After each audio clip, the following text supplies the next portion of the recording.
Welcome to Moonlit Romance Library. Please follow for more stories. Chapter 1: The Hall of the Moon Vow. The Moon Vow Hall of the Black Pine Pack had stood for 400 years, and in all that time, no Luna had ever been replaced in front of her own people on the night of her own renewal ceremony while wearing the ceremonial silver she had polished herself that morning. Seraphine Marlowe had that honor. She stood at the foot of the moonstone dais where she had stood every winter for 6 years, her golden hair braided with pine sprigs in the old way, and watched her mate, her alpha, her first love, the man whose fever she had once sweated out of him with her own hands for 9 straight nights, walk into the hall with another woman on his arm. The whispers started before Roderick even reached the dais. They rolled through the packed hall like wind through wheat. "Who is that?" "A northern lady. Look at the fur on her cloak. That's white winter fox. That's a fortune on her shoulders. Where is she supposed to stand? There's only one place for a woman to stand up there." Roderick Blackpine was, as always, devastatingly handsome. That was the cruelest part. If he had been ugly, if he had been dull or coarse or weak-jawed, Seraphine might have convinced herself she had never really loved him. But Roderick was tall and dark-haired and built like a war poem, with gray eyes that could make a woman forget her own name when they softened, which they used to do, often, when he looked at her. They did not soften now. He walked with the northern woman past the long tables where Seraphine had arranged the winter feast herself. The roast venison she had traded 2 bolts of good linen to secure, the root vegetables from the cellar she had reorganized in September, the honey mead she had bartered from the river merchants using a credit line she had personally guaranteed. He walked past all of it as though it had appeared by magic, and he stopped at the foot of the dais, and he did not look at Seraphine. "Members of the Black Pine Pack," Roderick said, and his voice filled the hall the way it always did, like a bell rung inside a cathedral. "Honored elders, bonded families. Tonight is the night of the moon vow, when the Alpha reaffirms his bond and presents his Luna to the watching moon." Seraphine's hands were steady at her sides. She had rehearsed her part. She would step forward, Roderick would take her hand, they would speak the old words, and the winter would be sealed. She had done this 5 times before. She knew the cadence of it, the way she knew her own heartbeat. "Tonight," Roderick continued, "I present a new bond." The hall went so quiet that Seraphine heard a log shift in the great fireplace 30 feet away. "Lady Alara Winterbourne, of the Northern Winterbourne family, has accepted the position of Luna of the Black Pine Pack." The woman beside him stepped forward, and Seraphine got her first real look at the person who was replacing her. Alara Winterbourne was beautiful in the way that expensive things are beautiful, precise, polished, and utterly without warmth. She had dark auburn hair coiled at the base of her neck, skin like parchment that had never seen honest sun, and eyes the color of frozen river water. She wore white winter fox across her shoulders and a gown of midnight blue velvet that must have cost more than the Black Pine Pack's entire autumn grain budget. Her hands were folded in front of her, and her expression was one of serene, practiced modesty, the kind of modesty that says, "I have already won, and I am being gracious about it." She was also, Seraphine noticed with a clarity that surprised her, wearing a betrothal chain that had been forged at least 3 months ago. The silver had already developed the specific patina that comes from being worn daily against skin. 3 months. Roderick had been planning this for 3 months, through the autumn harvest that Seraphine had managed, through the Salt Road dispute that Seraphine had negotiated, through the silver mine transport crisis that Seraphine had solved by riding out to the mountain pass herself in early snow. 3 months of smiling at her across the breakfast table, of accepting her reports on grain stores, of letting her work herself raw to hold his pack together, while this chain cooled against another woman's throat. Seraphine looked at Roderick. For the first time since he had entered the hall, he looked back. She saw it in his eyes. Not cruelty, not hatred, not even indifference. Something worse. Relief. He was relieved to be done with her. Not because he had never loved her. He had, she knew that with the certainty of 6 years of shared nights and whispered promises and the specific way he used to press his face against her hair and breathe her in like she was the only clean air in the world. He had loved her. But loving Seraphine Marlowe came with a price that Roderick Blackpine had decided he could no longer afford. She was too competent, too necessary, too much. When a Luna runs the grain stores and the salt road and the medicine supply and the merchant contacts and the elder relationships, the Alpha starts to feel like a figurehead. When a Luna solves crises faster than the Alpha hears about them, the pack starts to look at her first and him second. When a Luna is brilliant and capable and golden-haired and universally respected, the Alpha starts to wonder if his pack is really his pack or hers. Roderick had found a solution. He had found a Luna who came with an army, a treasury, and a family name that would make other packs think twice before challenging him, and who would, by all appearances, be content to stand at his side and look decorative. It was, from a certain angle, almost reasonable. From where Seraphine was standing, it was the most breathtaking betrayal she had ever experienced, and she had once watched a merchant try to sell her a crate of sawdust labeled as cinnamon. "Seraphine," Roderick said, and his voice was careful now, the way it got when he was handling something he expected to break. "I know this is not what you anticipated for tonight's ceremony. I want you to know that your years of service to this pack—" "Service," Seraphine repeated, and the word came out flat and precise, like a coin dropped on stone. "Are deeply valued. A home has been prepared for you at the eastern edge of the territory, near the border crossing. It's comfortable, warm. You'll receive a monthly allowance and—" "The eastern border cottage," Seraphine said.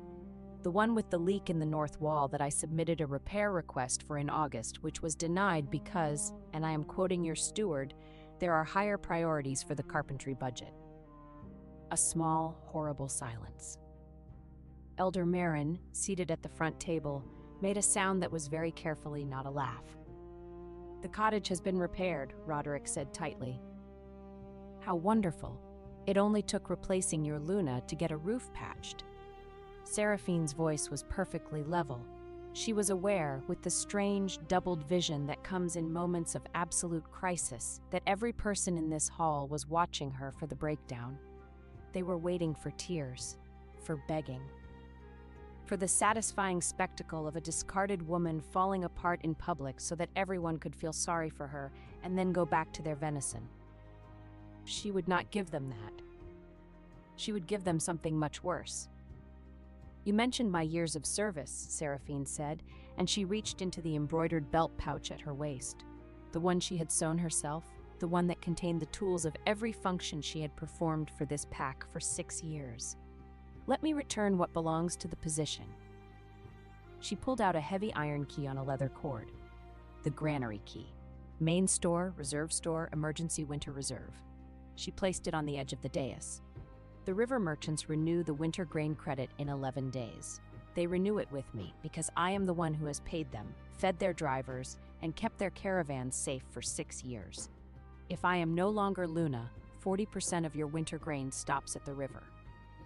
The hall went quiet enough for the fire to sound loud. She drew out a small leather medicine ledger. "The Ashwick herb women supply our feverfew, willow bark, and wound seal poultice. Their payment is due in 6 days.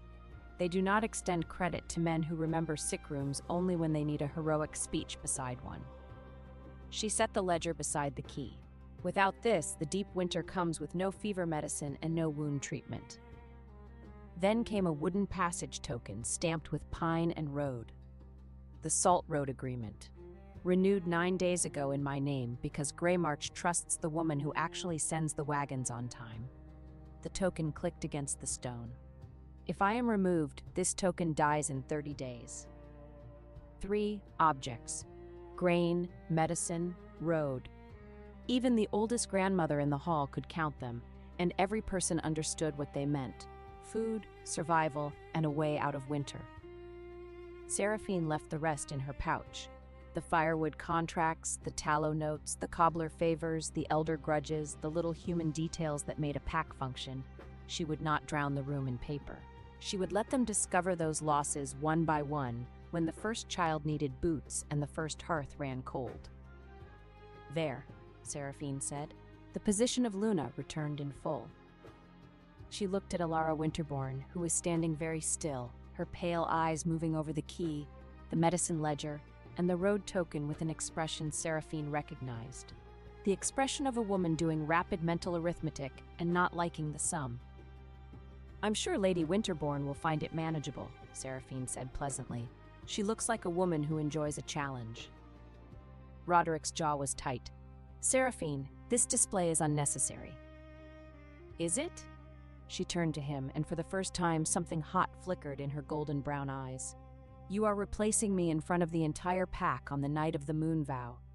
You have been planning this for at least 3 months, based on the age of Lady Winterborn's betrothal chain. You did not tell me. You did not warn me. You let me organize this feast, polish the ceremonial silver, braid my hair in the old way, and walk into this hall believing I was still your Luna. If anyone in this room is putting on an unnecessary display, Roderick, it is not me." The silence was so complete that Seraphine heard Elder Marin's knuckles crack.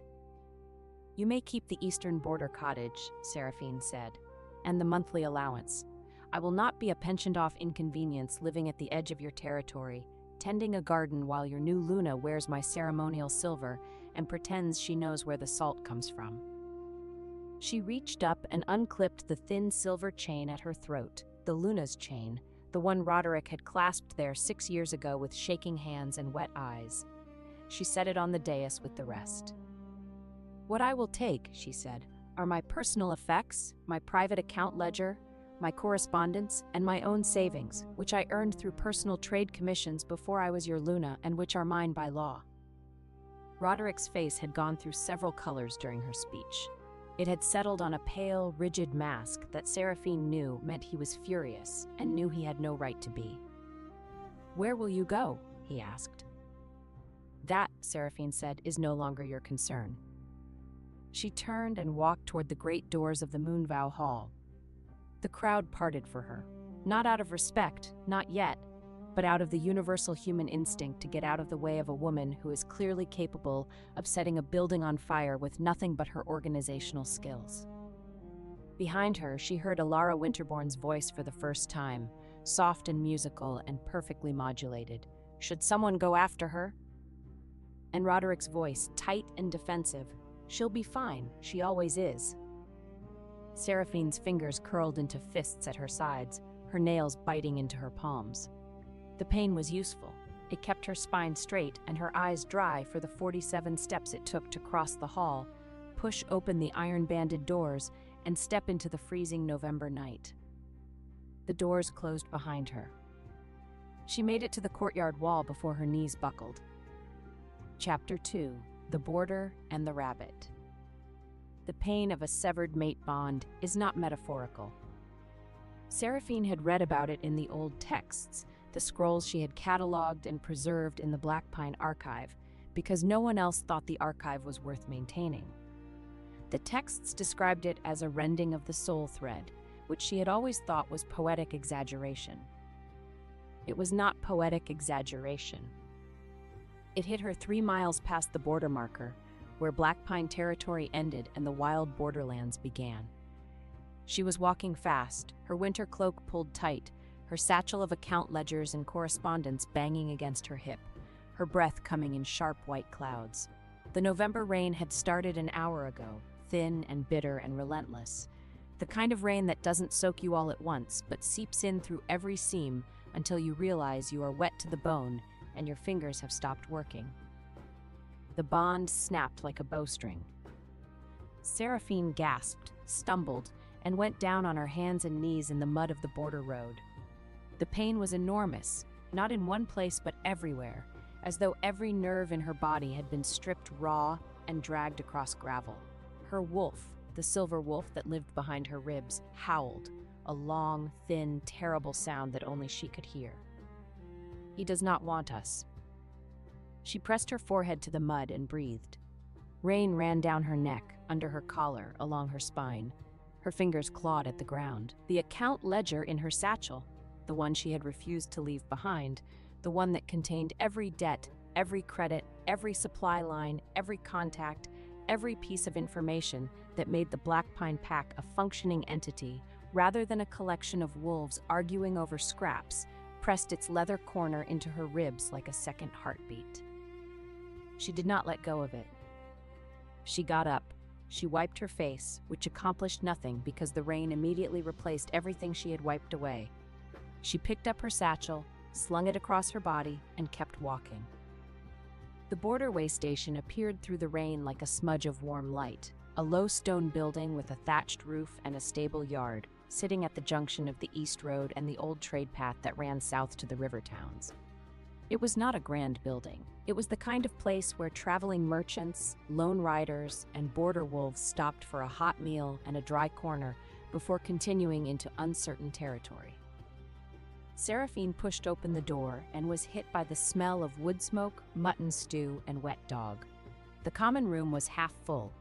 A few merchants hunched over their bowls, a pair of border guards playing dice, an old woman knitting in the chimney corner. No one looked up. In the borderlands, people minded their own business. It was safer that way. The innkeeper, a stout woman with arms like fence posts and a face that suggested she had once headbutted a mule and the mule had lost, looked Seraphine up and down. "Room? If you have one." "Last one on the left, upstairs. 3 coppers, suppers included. You look like you need it." Seraphine paid. Her fingers were shaking, but she counted the coins accurately. She would always count coins accurately. The world could end, and Seraphine Marlowe would die with her accounts balanced. She climbed the stairs, found the room, a narrow cell with a straw mattress, a woolen blanket, and a window that looked out onto the stable yard, and sat on the bed. She did not cry.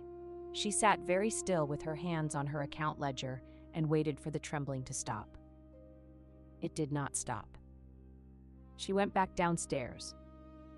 The kitchen was accessible through a side door that someone had left propped open with a brick. Seraphine told herself she was looking for hot water for her face, or perhaps a candle, or perhaps any small practical task that would give her hands something to do besides shake. What she found behind the kitchen's back door, in the narrow, muddy alley where the kitchen scraps were thrown, was a rabbit. It was small and white and round, with ears that were slightly too long for its body and eyes the color of dark cherries. It was sitting in the rain next to an overturned crate, and it was eating a cabbage leaf. Or rather, it was clutching a cabbage leaf in its mouth with the grim, unshakable determination of a creature that had decided this cabbage leaf was the hill it would die on, while the kitchen boy, a lanky teenager with a dripping nose, tried to shoo it away with a broom. "Get off. That's not for you, you stupid. Go on, get." The boy swiped the broom at the rabbit. The rabbit did not move. It hunched lower over its cabbage leaf and chewed faster. "I said get." Another swipe. The rabbit dodged the broom with a small, indignant hop and resumed chewing. The cabbage leaf was now considerably smaller, but the rabbit showed no intention of surrendering what remained. "You little," the boy raised the broom higher. "Stop." Seraphine's voice came out sharper than she intended. The boy turned, saw a golden-haired woman standing in the kitchen doorway with rain in her hair and murder in her eyes, and prudently lowered the broom. "It's just a rabbit, miss. It keeps getting into the vegetable stores." "Then fix the latch on your vegetable stores." Seraphine walked past the boy, crouched in the mud. She was already so wet and filthy that a little more made no difference, and looked at the rabbit. The rabbit looked at her. It had stopped chewing. The cabbage leaf hung from its mouth like a limp green flag. Its dark cherry eyes were very round, and its nose was twitching in the rapid, assessing way that rabbits' noses twitch when they are deciding whether a new person is a threat, a friend, or irrelevant. Seraphine held out her hand, palm up, fingers relaxed. She did not move. She barely breathed. The rabbit considered her for a long moment. Then it hopped forward, one small, careful hop, and pressed its nose against her fingertips. Its nose was cold and wet and impossibly soft, and it twitched 3 times against her skin before the rabbit apparently decided that Seraphine was acceptable. It hopped into her lap. It was warm, absurdly warm the way small animals always are, as though they contain a furnace somewhere beneath their fur that is wildly out of proportion to their size. It settled against her stomach, tucked its feet underneath itself, and continued eating the cabbage leaf. Seraphine sat in the mud in the rain behind a border way station kitchen, holding a rabbit that had been thrown out of the only place it knew for the crime of trying to feed itself, and she thought, well, we match. She carried it inside. No one stopped her. The innkeeper looked at the rabbit, looked at Seraphine's face, and said nothing. There were some faces you did not argue with. Upstairs, Seraphine set the rabbit on the bed. It explored the blanket with the thorough, methodical intensity of a creature cataloging its new territory, circled 3 times, and flopped onto its side. Seraphine sat beside it, opened her account ledger, and began to read. The numbers were familiar, comforting. Every line in this ledger represented a relationship she had built, a deal she had struck, a crisis she had solved. The river merchants, the Salt Road Passage, the Heartwood Carriers Guild, the Herb Women of Ashwick, the quarterly grain deliveries, the winter tallow supply, the emergency credit line with the Greymark banking house. These were hers, not Roderick's, not the Blackpine Pack's, hers. She had built them with her own mind, her own hands, her own relentless competence. And when Roderick Blackpine stood in his Moonvow Hall with his beautiful northern bride and realized that his granary was emptying, his salt road was closing, his medicine supply was vanishing, his silver mine wagons were not arriving, and his elders were asking uncomfortable questions about where the woman who actually ran everything had gone, these relationships would still be hers. The rabbit nudged its nose against her ankle. She reached down and stroked its ears without looking, her eyes still on the ledger. "I'm going to need a name for you," she said. The rabbit thumped one hind leg against the mattress. A small, decisive thump, the sound a rabbit makes when it is either content or staking a claim. "Clover," Seraphine said, "because you are small, round, and apparently impossible to uproot." Clover thumped again and went to sleep. Chapter 3. The Border Wolf King. The rain stopped sometime before dawn. Seraphine knew this because she had not slept. The broken bond ached in her chest like a cracked rib, pulsing with every heartbeat, and she had heard every shift in the weather, every creak of the building, every snore from the common room below. She heard the riders arrive at first light. Not merchants. Merchants traveled in carts. These were mounted riders, heavy horses, moving in formation. She heard the jingle of tack, the low murmur of voices accustomed to command, and distantly, the whine of wolves. Border wolves, big ones, from the sound of their vocal range. Seraphine was dressed and packed in 3 minutes. She had not unpacked much. She was a woman who understood that situations could change quickly, and she kept her belongings in a state of permanent readiness. The only concession to the night was that Clover was now riding in the front fold of her cloak, a warm white lump against her collarbone, ears flat, nose twitching. She came down the stairs with her satchel on her hip, her golden hair in a single damp braid, her spine straight, and her face arranged in the polite, competent mask she had worn for 6 years of managing a pack that did not appreciate her. The common room was full of soldiers. Not soldiers in the ragged, improvised way that pack warriors sometimes were. These were uniformed, dark leather and gray wool, steel-reinforced bracers, weapons that were clean and oiled and clearly used regularly. They moved with the easy discipline of men who had been well-trained and well-fed, and who answered to someone they genuinely respected rather than merely feared.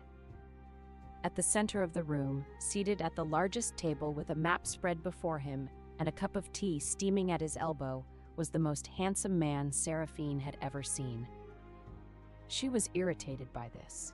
She had just been publicly humiliated, thrown out of her home, and severed from her mate bond. Her clothes were mud-stained, her hair was a disaster, and she had a rabbit in her cloak.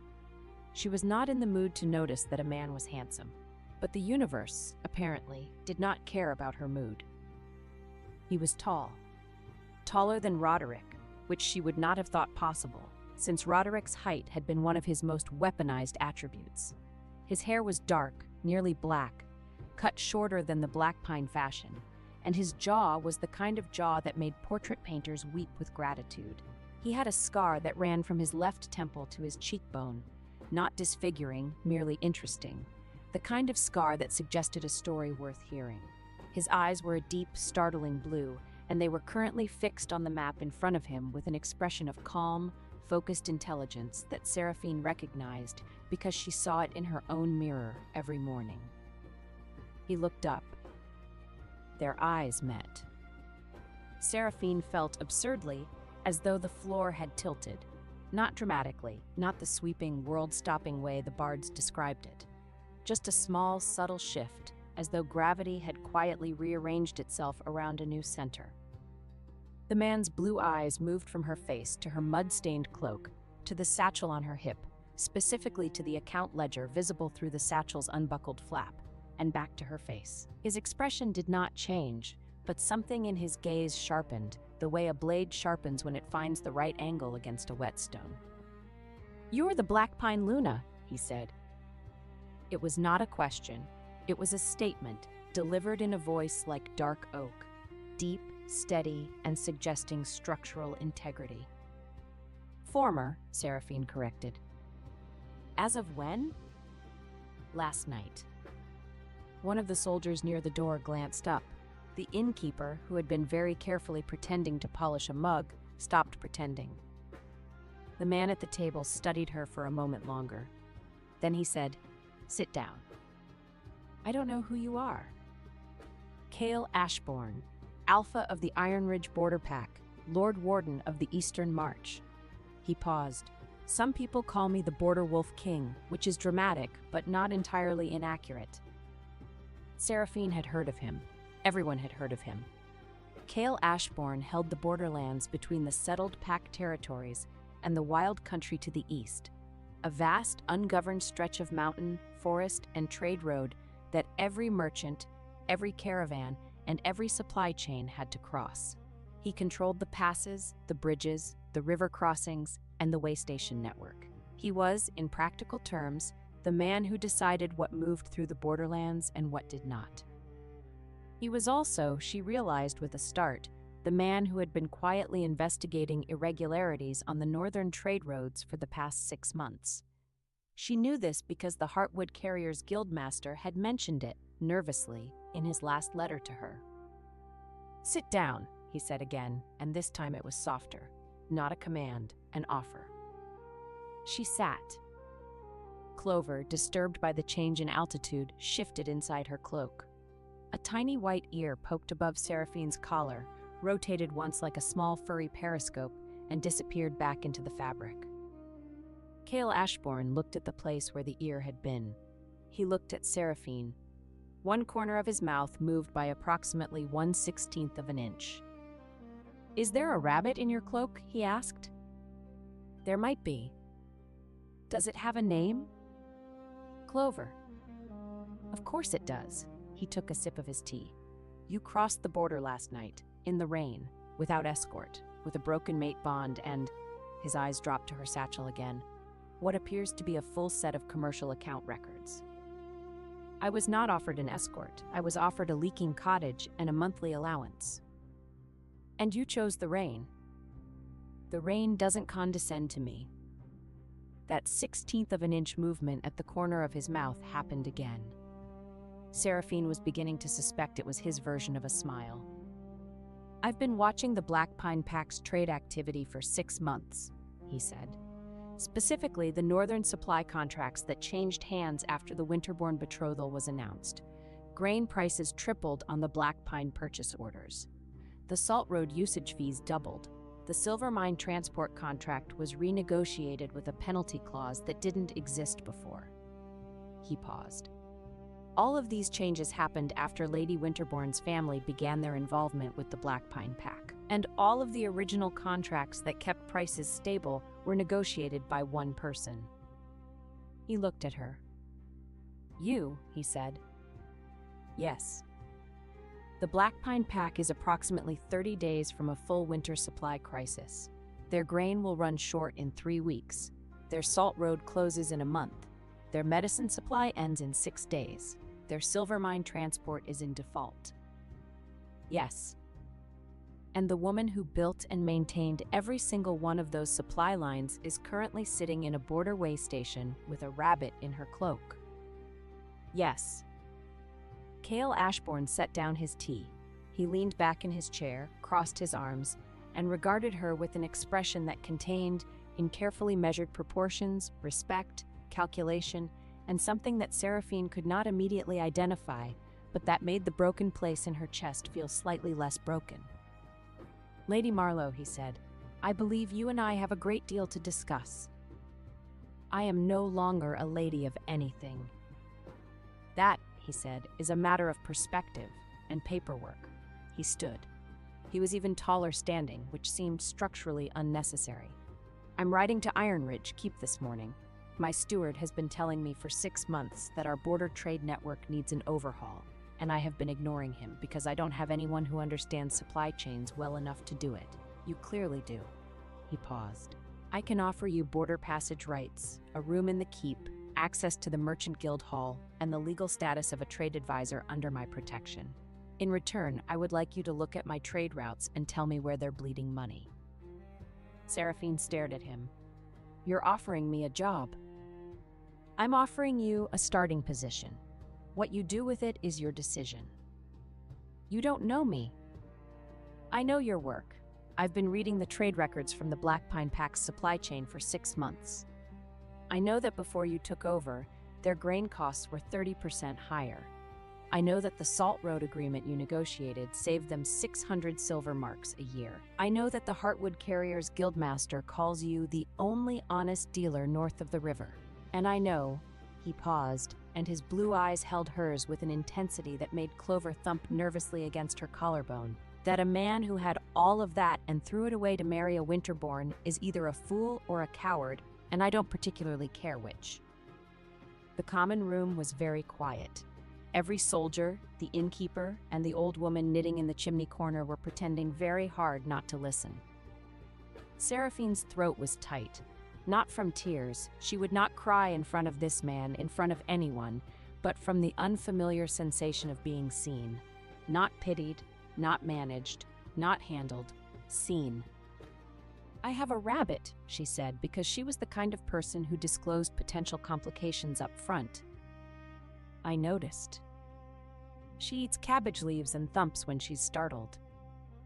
My keep has a kitchen garden. She'll fit right in."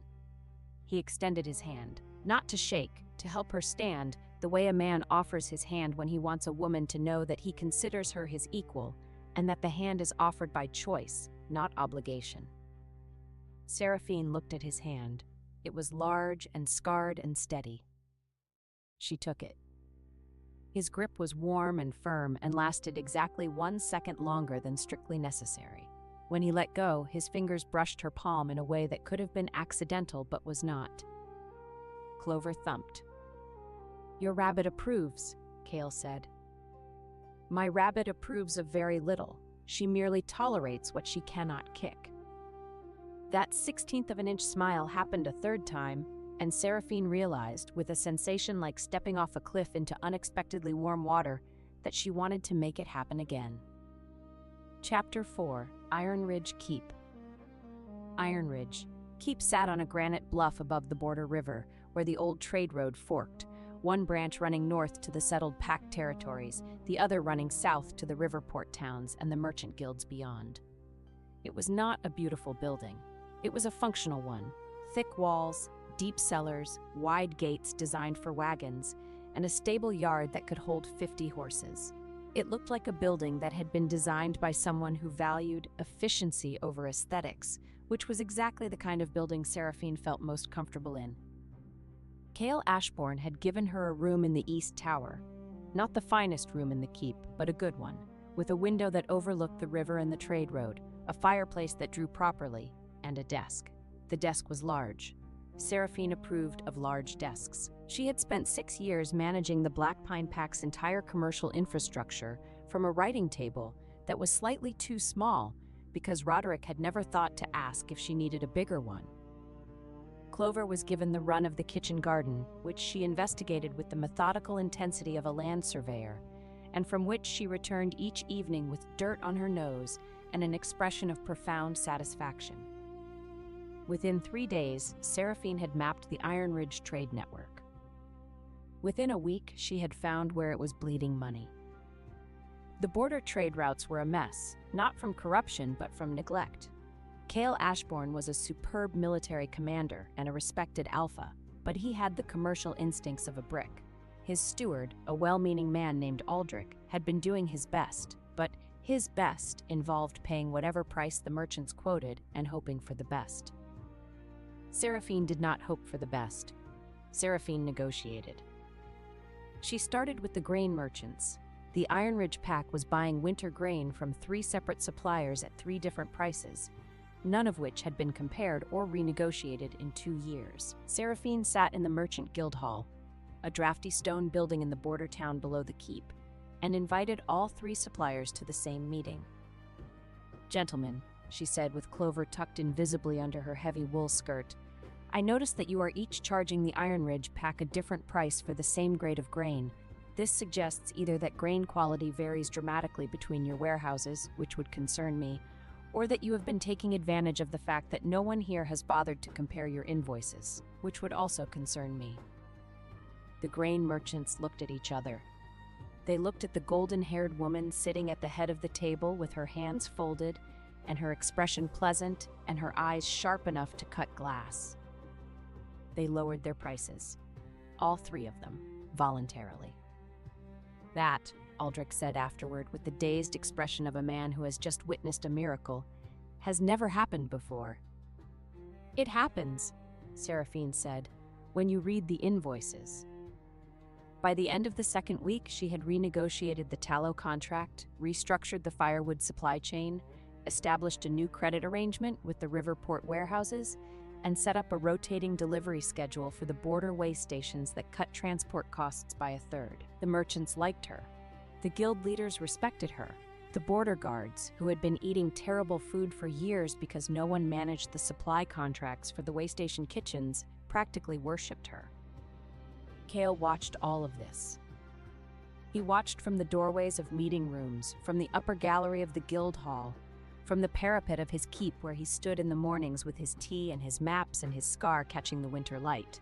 He watched Seraphine Marlowe walk into rooms full of men who had been cheating his pack for years and walk out with better terms, fair prices, and signed agreements. He watched her crouch in the kitchen garden to let Clover climb into her hands, her golden hair falling over her shoulder, her face soft in a way it never was when other people were looking.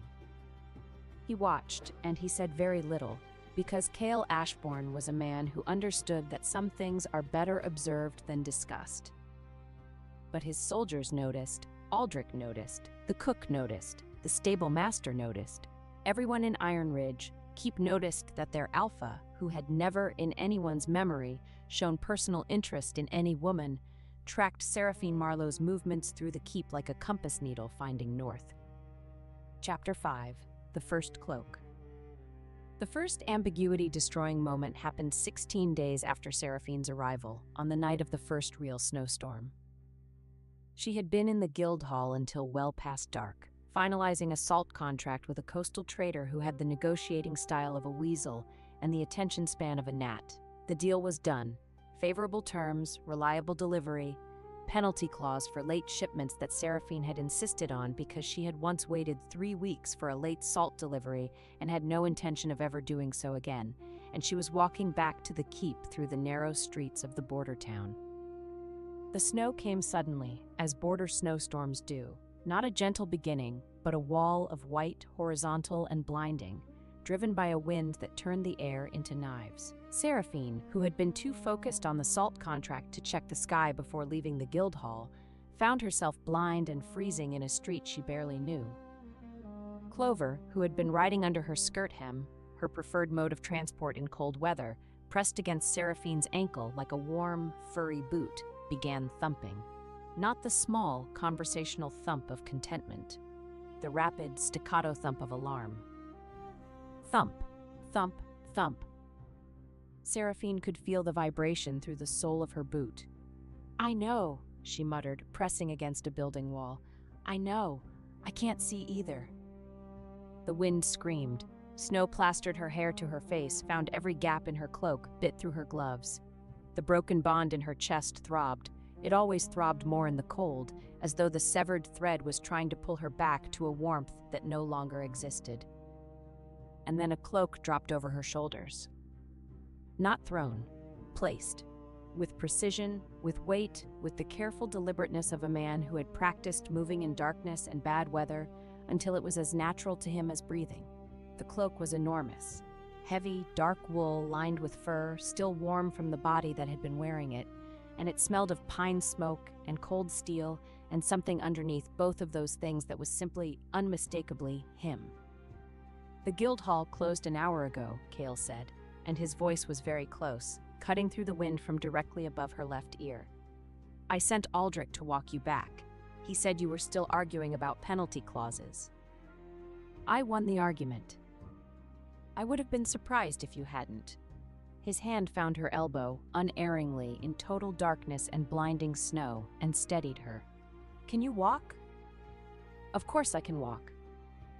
"You're shaking." "I'm cold. Those are different things." A pause. She could not see his face, but she was absolutely certain that the 16th of an inch smile was happening. "Walk with me then," he said. "The keep is 4 streets north. I know the way blind." "You came out in a blizzard to find me." "I came out in a blizzard to check the border watch. Finding you was coincidence." "You're not wearing a cloak." "I have a thick constitution." "You're standing in a blizzard in a shirt." "A heavy shirt."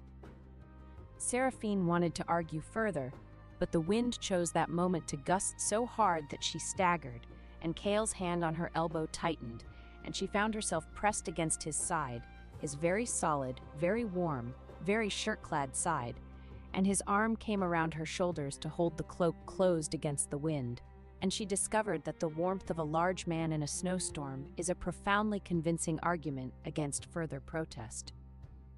They walked. His arm stayed.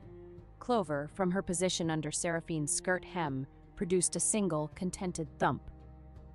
Halfway to the keep, Seraphine became aware that Cale was shielding her from the wind with his body.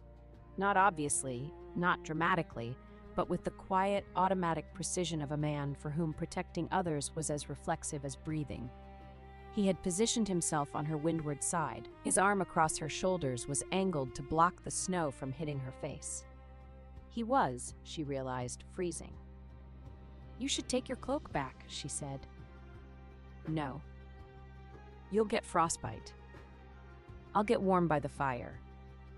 "You are the most stubborn." This, from a woman who argued about penalty clauses for 3 hours in a room with a dying fire. The fire was adequate. The fire was 2 embers and an optimistic stick. She laughed. It was a small, involuntary sound, startled out of her by the sheer absurdity of standing in a blizzard, arguing about fire quality with a man who had given her his cloak and was pretending he wasn't cold. It was the first time she had laughed since the Moonvow Hall, and the sound of it surprised her so much that she stopped walking. Cale stopped too. In the narrow space between snow gusts, she caught a glimpse of his face, snow in his dark hair, ice on his scar, and his blue eyes looking at her with an expression that was not the 16th of an inch smile. It was something larger, something unguarded, something that he shut down almost immediately, but not quite fast enough. He had been looking at her the way Roderick used to look at her, except that Roderick's version of that look had always contained, underneath the warmth, a flicker of something wary, a man admiring a fire that he feared might burn him. Cale's version contained no fear at all. "We should keep walking," he said, and his voice was perfectly steady, because Cale Ashbourne could control his voice the way other men controlled their sword arms. They kept walking. His arms stayed around her shoulders. The cloak smelled like pine smoke and cold steel in him, and Seraphine stored that information in the same part of her mind where she kept her most important accounts, the things too valuable to write down, in case someone tried to take them away. Chapter 6: The Rotting Pack. While Seraphine was building trade routes and accepting cloaks from blue-eyed border kings, the Black Pine Pack was dying. Not literally, not yet, but the slow, grinding death of a community that has lost its infrastructure and doesn't realize it until the food runs out. The grain ran short in the third week, exactly as Seraphine had predicted. The river merchants declined to renew the credit arrangement without Seraphine's personal guarantee, exactly as she had warned. The Salt Road closed when the Greymark elders received no renewal request from anyone they recognized, and the medicine supply from the Ashwick herb women ended when the payment was 6 days late. The silver mine wagons stopped coming on the 22nd day. Roderick Blackpine discovered, in the sharp and unforgiving classroom of consequence, that running a pack required more than being tall, handsome, and commanding. It required knowing where the food came from. It required knowing who to pay and when and how much. It required knowing that the cobbler who made boots for the pack's children at cost did so because someone delivered his wife's cheese to market, and that if the cheese deliveries stopped, the boots stopped, and if the boots stopped, children walked barefoot in snow. It required, in short, Seraphine Marlowe. And Seraphine Marlowe was gone. Alara Winterbourne, to her credit, was not entirely useless. She was, in fact, much more capable than Roderick had expected, but her capabilities lay in a direction that made his blood run cold as the winter deepened. She began with the pack's debts. The Blackpine Pack owes 2,000 silver marks to the Heartwood Carriers Guild, she told Roderick on the fourth morning, her voice soft and measured, her pale eyes scanning a ledger that she had produced from her own traveling case. And 1,400 marks to the river merchants, and 800 to the Salt Road Licensing Authority. Total outstanding obligations, 4,200 marks. Roderick stared at her. I didn't know. Your former Luna managed these debts personally. She kept them rolling through a combination of personal guarantees, bartered services, and partial payments timed to cash flow projections. Alara set the ledger down. She was, I must admit, remarkably skilled. Can you do the same? I could, she folded her hands. But it would be simpler to consolidate. Consolidate how? My family's banking house can purchase the outstanding debts from the individual creditors. Instead of owing money to a dozen different people, the Blackpine Pack would owe money to one, the Winterbourne family. She smiled. It was a lovely smile, warm and reassuring and utterly without warmth. It's more efficient. Roderick, who did not understand debt consolidation the way Seraphine would have, and who was too proud to admit this, agreed. This was the second worst decision he had ever made. The first was letting Seraphine walk out of the Moonvow Hall. Because Alara Winterbourne had not come to the Blackpine Pack to be a Luna. She had come to be a locksmith, fitting the tumblers of debt and dependency into place until the entire pack was a door that her family could open at will. Within 2 weeks, the Winterbourne family held every major debt the Blackpine Pack owed. The grain supply was rerouted through Winterbourne warehouses at prices that were technically fair but practically ruinous. The pack's guard rotation was supplemented by northern soldiers for the pack's protection during this difficult transition, who answered to Alara's family steward, not to Roderick. The pack's treasury key, which Roderick had always carried, was placed in a lockbox to which Alara held the second key as a precaution against the debts.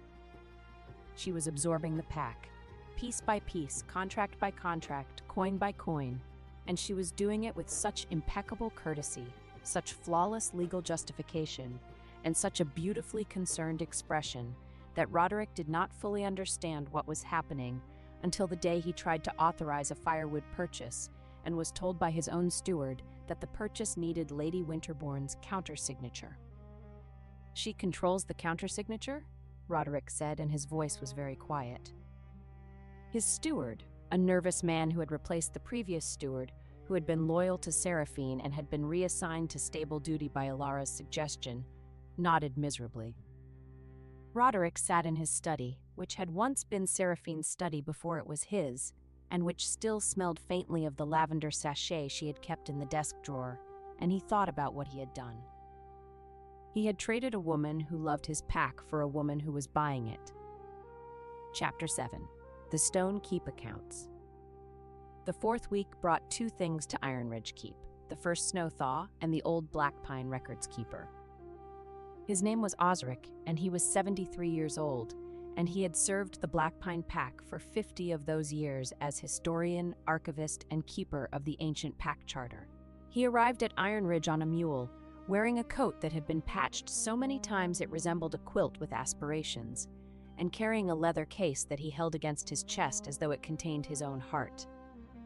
"Lady Marlowe," he said when Seraphine met him in the keep's great hall, and his old voice cracked on her name. "I'm not Lady Marlowe anymore, Osric."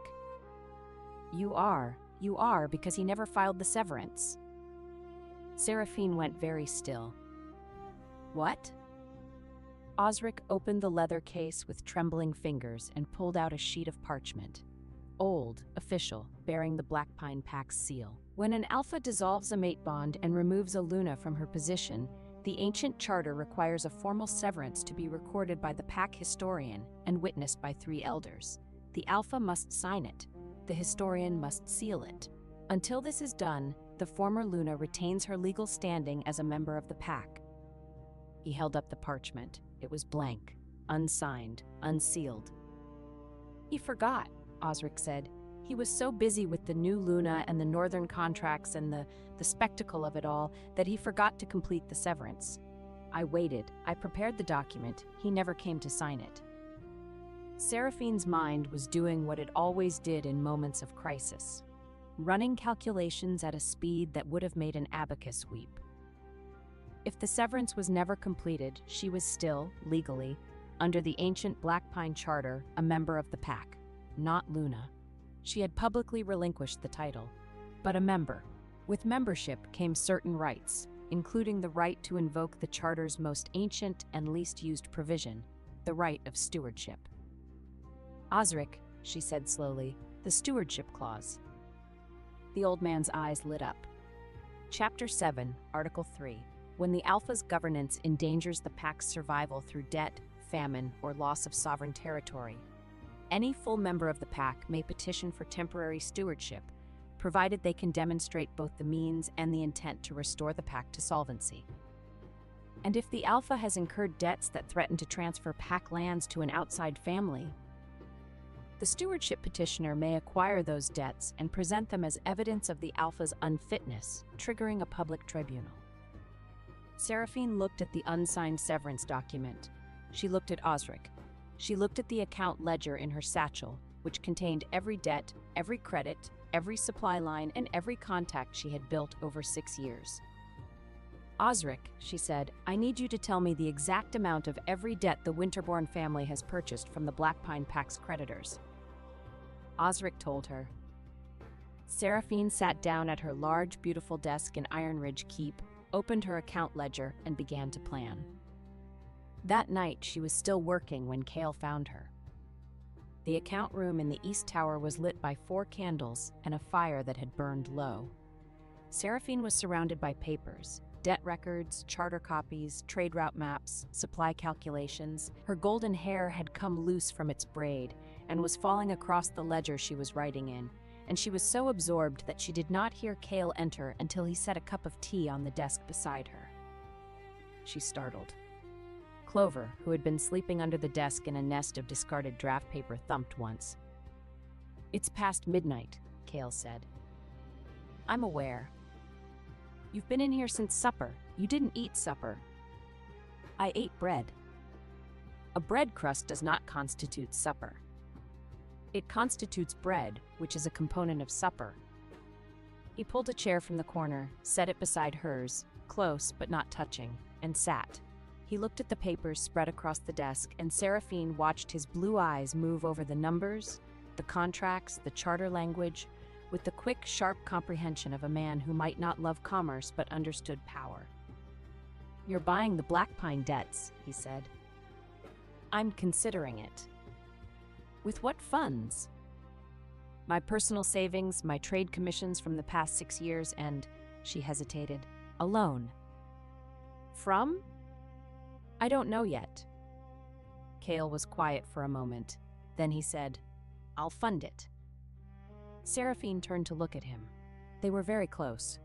close enough that she could see the individual threads of silver in his blue eyes, close enough to smell the pine smoke on his shirt, close enough that when he shifted his weight, his knee brushed hers under the desk. "I can't accept that," she said. "Why not?" "Because it would make me beholden to you, and I have spent 6 years being beholden to a man who used my competence and discarded my person, and I will not." "It's not a gift, it's an investment." His voice was steady. "I invest in the Black Pine debt acquisition. When you take stewardship of the pack, you fold the Black Pine trade routes into the border network, which benefits my territory. I get a return on my investment through reduced trade costs and increased traffic. It's business." Seraphine stared at him. She knew it was not entirely business.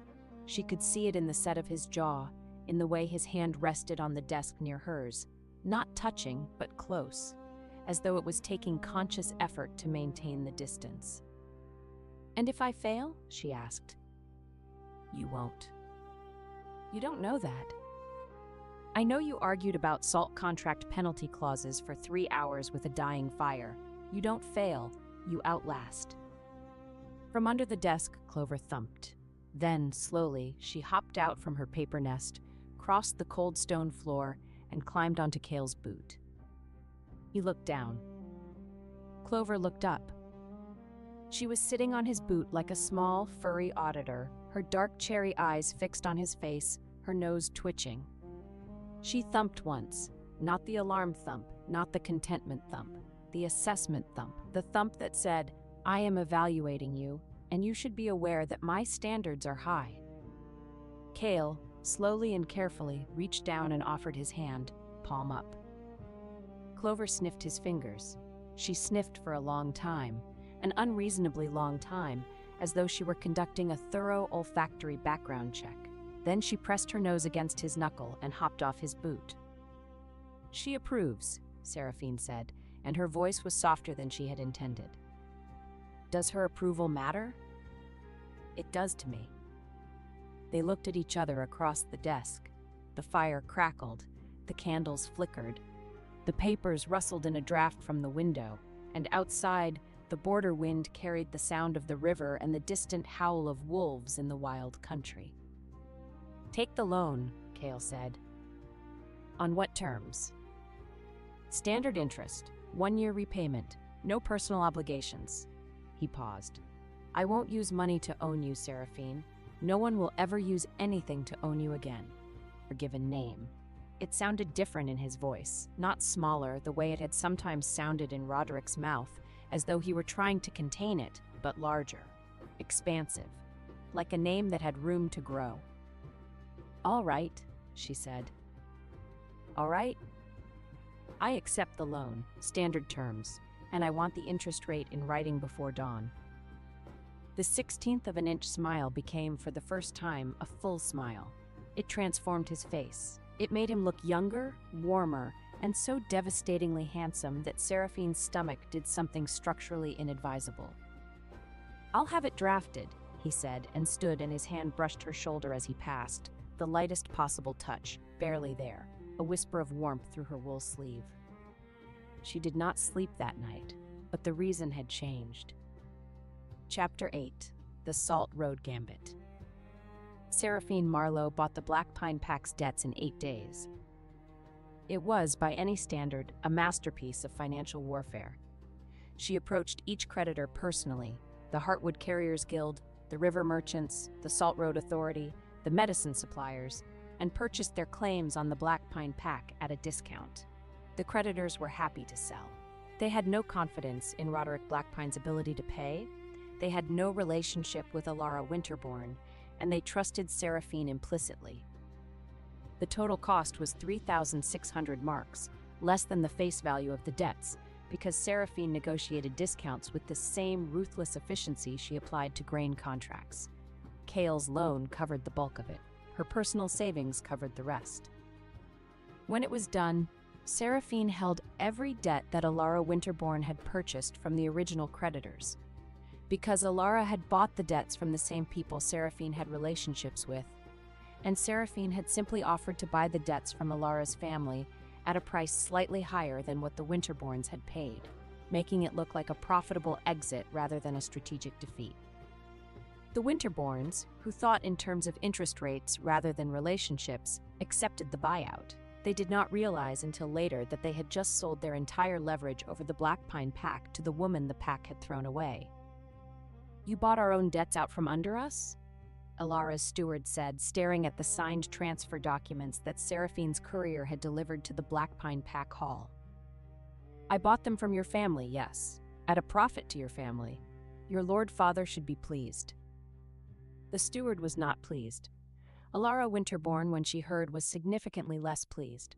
And Lord Aldous Winterborn, the patriarch of the Northern family, who had spent 3 months engineering the perfect acquisition of a vulnerable pack in its territory, was so profoundly displeased that he broke a quill and had to sit down. But the documents were signed. The law was clear. The debts belonged to Seraphine Marlowe. While the debt acquisition was unfolding, 2 women arrived at Iron Ridge Keep. The first was Marta, the former warehouse keeper of the Black Pine Pack's central grain store. She was a broad-shouldered woman in her 40s with calloused hands and a face like a friendly boulder. She had managed the Black Pine granary for 15 years, knew every sack of grain by weight and origin, and had been dismissed by Alara Winterborn and replaced with a northern-appointed manager who didn't know the difference between winter wheat and spring barley. "They fired me," Marta said, standing in Seraphine's account room with her hat in her hands and her chin trembling. "After 15 years. The northern woman said they were restructuring warehouse operations, which apparently means replacing everyone who knows anything with people who don't, but who answer to her." "How bad is the granary?" Seraphine asked. 2 weeks of supplies, maybe less. The northern grain shipments are coming, but they're delayed and the quality is poor. I saw the manifests before they locked me out. Half of it is feed grain, not milling grain. The pack will have bread, but it'll be the kind of bread that breaks teeth. The second arrival was Brenna, a widow from the border town who ran a small caravan operation, 3 wagons, 5 drivers, and a reputation for delivering anything, anywhere, in any weather. She was 50 years old, had 4 arms like a blacksmith, and had been trying to get a trade license from the Iron Ridge Border Authority for 2 years. "I heard you're the woman who's reorganizing the border trade," Brenna said, standing in the guild hall with her arms crossed and her gray hair pulled back in a no-nonsense knot. "I also heard you're the woman the Black Pine Alpha threw out on her ear at the Moon Vow, which makes you either the unluckiest woman in the borderlands or the most interesting. I'm betting on interesting." Seraphine liked her immediately. "I need a grain run," Seraphine said. "Fast, reliable, and quiet. 40 wagons of good grain from the Riverport warehouses to a staging point on the Black Pine border. Can you do it?" 40 wagons? Brenna's eyebrows rose. "That's a full winter supply for a medium pack." "Yes." "When?" "Before the tribunal." Brenna grinned. It was the grin of a woman who had been waiting her entire life for someone to ask her to do something this ambitious. "I'll do it in 12 days, she said. "But I want the trade license." "Done." Brenna left. Marta stayed, and Seraphine put her to work organizing the grain logistics, purchase orders, quality checks, wagon assignments, delivery schedules. Marta was thrilled. She had not been this useful since being fired, and usefulness was the air she breathed. "It's like old times," Marta said, sorting manifests with the speed of a woman who dreamed in inventory counts. "Except better. Because this time, the person I'm working for actually knows what she's doing and appreciates it." Seraphine looked up from her ledger. "Roderick appreciated your work." "Roderick didn't know I existed until the granary was empty. You knew my name on your second day." Marta paused. "That's the difference, Lady Marlowe. You see the people who keep things running. He only saw the things." Chapter 9. The Riding Lesson. On the 29th day, Cale took Seraphine to inspect the southern trade route. This was technically a business necessity. The southern route ran through a mountain pass that was critical to the grain shipments Brenna was organizing, and Seraphine needed to see the terrain, the bridge conditions, and the way station capacity. It was also less technically the first time they had been alone together outside the keep since the night of the blizzard cloak. The southern pass was beautiful and terrible. A narrow road cut into the side of a granite gorge with the river roaring 100 feet below and the mountain rising sheer above. The winter sun turned the ice on the rocks into diamonds, and the air was so cold and clean that breathing it felt like drinking water from a glacial stream. Seraphine was a competent rider, but she was not a mountain rider. The border horses were different from the gentle, road-trained animals she had ridden in the Black Pine lowlands. They were sure-footed, opinionated, and alarmingly comfortable with heights. Her horse, a gray mare named Slate, who had the personality of a mildly intoxicated duchess, decided halfway through the pass that the best route was 6 inches from the edge of a 200-foot cliff. "Pull her left," Cale said from behind her. "I am pulling her left. She is ignoring me." "She's testing you. Pull harder." "If I pull any harder, I will pull myself off this horse and into the gorge." Cale brought his horse alongside hers. There was barely room for 2 horses abreast on the narrow road, which meant his leg was pressed against hers, his shoulder almost touching hers, and his hand was available to reach over and steady her reins. He did reach over. His hand closed over hers on the reins, large and warm and absolutely steady, and he guided the mare away from the edge with a calm, practiced pressure that the horse immediately respected. "She listens to you," Seraphine said, and she was annoyed to discover that her voice was slightly breathless and not from the altitude. "She listens to confidence. Horses and wolves are the same. They follow the person who believes they know where they're going." "I know where I'm going." "I know you do." His hand was still on hers. The reins were steady. The horse was walking calmly. There was no practical reason for his hand to remain. It remained. "You can let go," Seraphine said. "I could." "The horse is fine." "The horse is fine." "Then why?" "Because your hand is cold and mine is warm, and I am choosing to interpret this as a practical concern rather than an emotional one." Seraphine turned her head to look at him. He was very close, close enough that she could count the shades of blue in his eyes, close enough to see the way the winter light caught on the fine scar across his cheekbone. He was looking at her with that expression again, the one from the blizzard, the one that contained no fear. "Is it a practical concern?" she asked. "Absolutely. Frostbitten fingers cannot sign contracts, and you have a tribunal to prepare for." "That is the most unromantic thing anyone has ever said to me." "I am a deeply unromantic man." His thumb moved across the back of her hand. Once, slowly. "Ask anyone." From beneath Seraphine's heavy riding skirt there was a soft, rapid thumping. Thump, thump, thump. Clover had strong opinions about the current situation. Cale looked at Seraphine's skirt. He looked at Seraphine. The full smile appeared again, the one that transformed his entire face and made Seraphine's internal organs rearrange themselves. "Your chaperone disapproves," he said. "My chaperone approves. That's the approval thump." "How many thumps does she have?" 7. I have a chart." He laughed. It was the first time she had heard him laugh, a real laugh, deep and warm, caught off guard by a woman with a rabbit under her skirt and a chart of rabbit thumps. The sound echoed off the granite walls of the gorge and came back to them like a gift. They rode the rest of the pass in silence, but his hand did not leave hers until they reached the valley floor, and when it finally did, she felt its absence like a change in temperature. Chapter 10. The Unwelcome Visitor. On the 33rd day, Roderick Blackpine came to Iron Ridge. He came alone, which was either brave or stupid, riding a horse that was too thin for the border roads and wearing clothes that were too fine for the weather.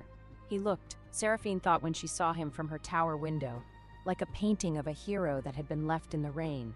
Still beautiful, still technically impressive, but slightly running at the edges. He asked to see her. He was told by Aldrich that Lady Marlowe was in a meeting with the Merchant Guild. He waited in the Great Hall for 2 hours, during which he was offered tea, adequate, bread, good, and the company of 3 border guards who knew exactly who he was, exactly what he had done, and who spent the entire 2 hours playing dice and pretending he did not exist. When Seraphine finally came to the Great Hall, she found Roderick standing by the fire with his hands behind his back and his jaw set in the expression she recognized as his "I am about to do something difficult, and I need you to make it easy for me" face. She had seen this face before negotiations, before elder meetings, before every hard conversation in 6 years of partnership. She had always made it easy for him before. She would not be doing that today. Seraphine. Alpha Blackpine. The formality hit him like a slap. She saw it in the way his gray eyes flinched. If you came to ask me to return, save your breath. If you came to deliver the severance document, I should tell you that I'm aware it was never completed, and I intend to use that. Roderick's face went pale, then red, then pale again, which was a meteorologically impressive sequence of color changes. How did you... Osric. That old man had no right. Osric is the pack historian. Maintaining the charter records is literally his right and his duty. If you'd bothered to talk to him at any point in the last 3 months, instead of being distracted by northern fur and winterborn flattery, you would know that. Seraphine, I didn't come here to fight. Then what did you come here for? He looked at her, really looked at her, the way he used to look at her in the early years when they were young and in love, and he hadn't yet started resenting her for being better at his job than he was. His gray eyes were soft and pained and, damn him, honest. The pack is falling apart, he said. The grain is running out. The northern contracts are strangling us. Ilara's family is... I think they're trying to take our lands. Our people are cold and scared, and they're asking for you. Not me. You. They want to know where Lady Marlowe is, and when she's coming back, and whether she knows that the children don't have boots. Seraphine's chest constricted. The children who had always come to her when they needed things, boots, medicine, a story before bed, someone to listen when they were scared. The children should have boots, she said, and her voice was not entirely steady. Come back, Roderick said. Come back and fix it. I'll give you whatever authority you need. Full control of the supplies, the trade routes, everything. Just come back. And Lady Winterborn? Ilara stays. The marriage it's done. But you can be co-Luna, or... Co-Luna. Seraphine's voice could have frozen the river. You want me to come back and do all the work of running your pack while your wife sits in the Luna's chair and her family continues to drain your treasury. You want me to save you and remain subordinate to the woman who replaced me. It's not like that. It is exactly like that. It is, in fact, so precisely like that I am impressed you managed to describe it without realizing what you were describing. Sera? Do not call me that.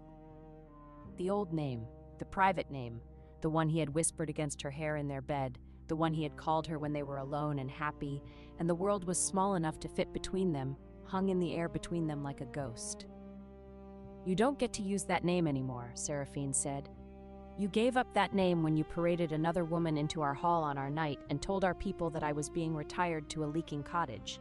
You gave it up, Roderick, and you cannot have it back. The doors at the far end of the great hall opened and Cale Ashbourne walked in. He was wearing his border commander's coat, dark leather, gray fur collar, steel-reinforced bracers. He had clearly come from the training yard. There was a fine sheen of sweat on his temple, and his dark hair was pushed back from his face in a way that made the scar on his cheekbone catch the firelight.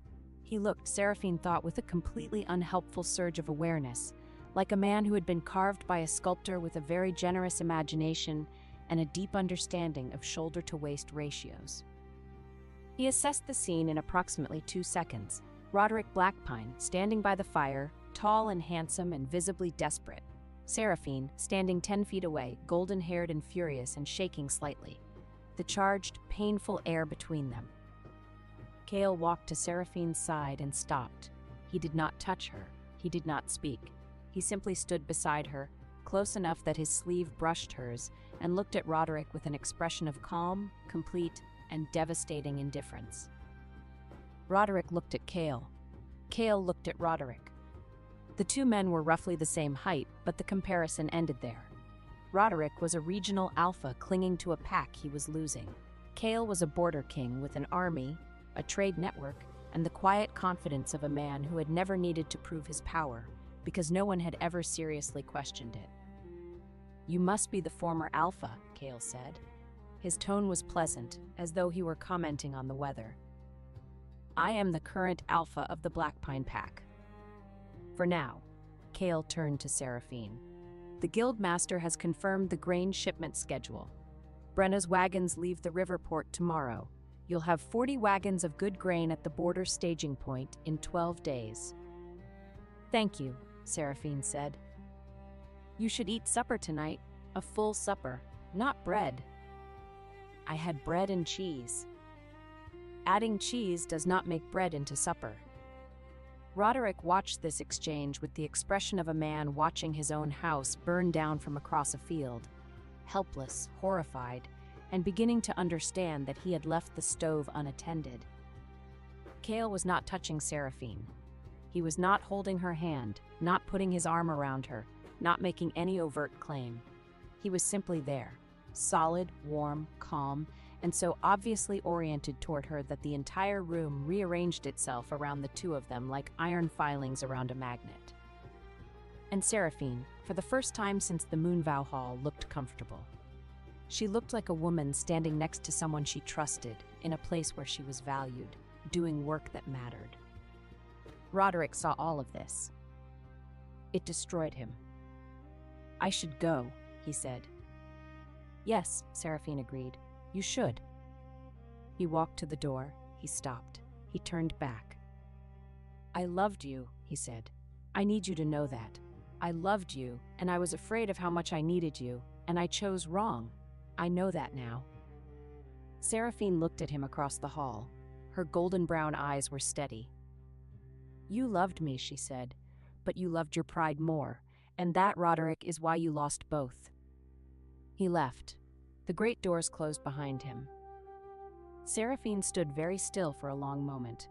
Then her shoulders dropped half an inch, the only outward sign that the encounter had cost her anything, and she exhaled. "Bread and cheese is a perfectly adequate supper," she said to no one in particular. "It is not," Cale said. From beneath her skirt, Clover produced a single, emphatic thump of agreement. Chapter 11. The Northern Reckoning.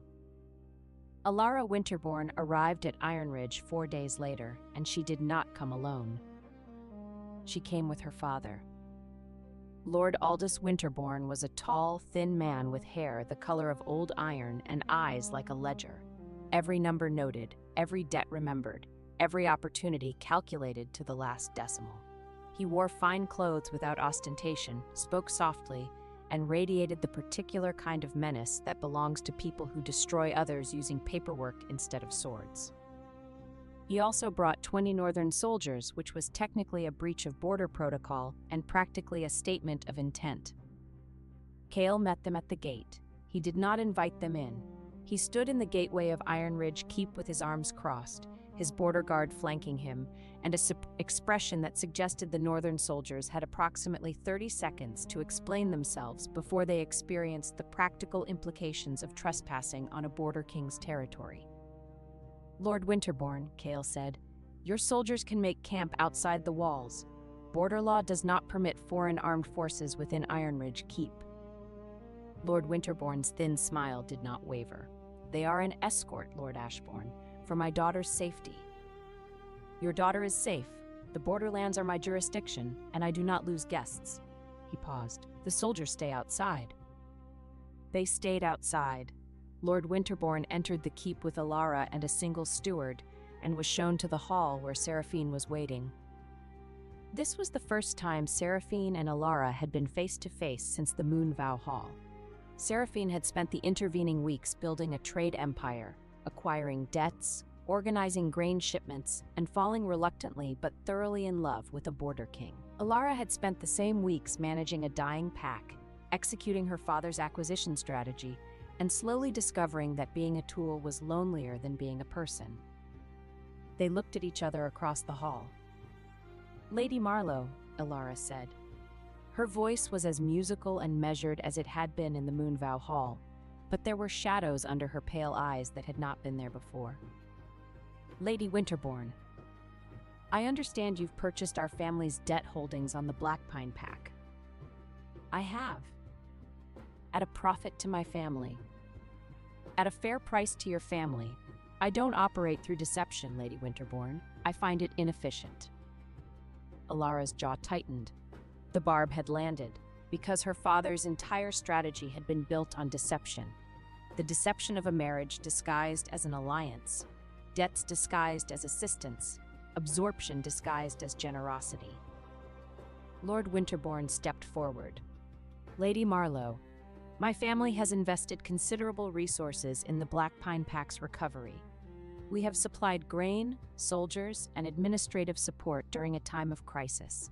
The debts you purchased represent a fraction of our total commitment. I propose a discussion about... Lord Winterbourne, Seraphine said, I don't negotiate with men who use their daughters as financial instruments. The hall went silent. Lord Winterbourne's thin smile froze. Ilara beside him went very still, but not with anger, with something else, something that looked for one unguarded instant like recognition. I beg your pardon? Lord Winterbourne said. Your daughter was sent to the Blackpine Pack with a betrothal chain, a set of debt contracts, and instructions to convert a marriage into an acquisition. The grain you supplied was feed quality, not milling quality. The soldiers you sent answered to your steward, not to the Alpha. The administrative support involved replacing every pack official who might resist your control with northern appointees. Seraphine opened her account ledger. I have the manifests, the contracts, the personnel records, and the correspondence between your steward and your banking house. I obtained them from sources within the Blackpine Pack who were loyal to me, who are still loyal to me, because loyalty is not something you can purchase at a discount. She set the ledger on the table. You did not invest in the Blackpine Pack, Lord Winterbourne. You were buying it. And now you can't, because I own the debts, I hold the trade routes, and your daughter's leverage has evaporated. Lord Winterbourne's face was a study in controlled fury. He was not a man accustomed to being outmaneuvered, and he was even less accustomed to being outmaneuvered by a woman who had been publicly discarded 5 weeks ago. This matter will be settled at tribunal, he said tightly. I agree, Seraphine said. I have already petitioned for one. After the Winterbournes left the hall, Kale found Seraphine in the kitchen garden, sitting on a stone bench with Clover in her lap, staring at nothing. He sat beside her. Not too close. Close enough. You're going to win, he said. I know. Then why do you look like you just swallowed a stone? She was quiet for a moment. Because Ilara Winterbourne looked at me, when I said her father used her as a financial instrument, and she looked relieved, as if someone had finally said out loud what she already knew. That doesn't make her innocent. No, but it makes her pitiable, and I don't want to pity the woman who took my place. I want to be angry at her. Anger is simpler. Kale considered this. You can be angry at someone and pity them at the same time. It's called being a good person. I don't feel like a good person. I feel like a woman who is about to destroy a family's acquisition strategy and potentially orphan a pack from its new Luna, all because I was too proud to accept a leaking cottage. You were too smart to accept a leaking cottage. There's a difference. She looked at him. The winter sun was behind him, catching in his dark hair, lighting the scar on his cheekbone. He was not smiling, not even the 16th of an inch version. He was looking at her with complete, unguarded seriousness. You are going to walk into that tribunal, he said, and you are going to save a pack that threw you away. You are going to do it with your own mind, your own work, your own relationships, and your own courage.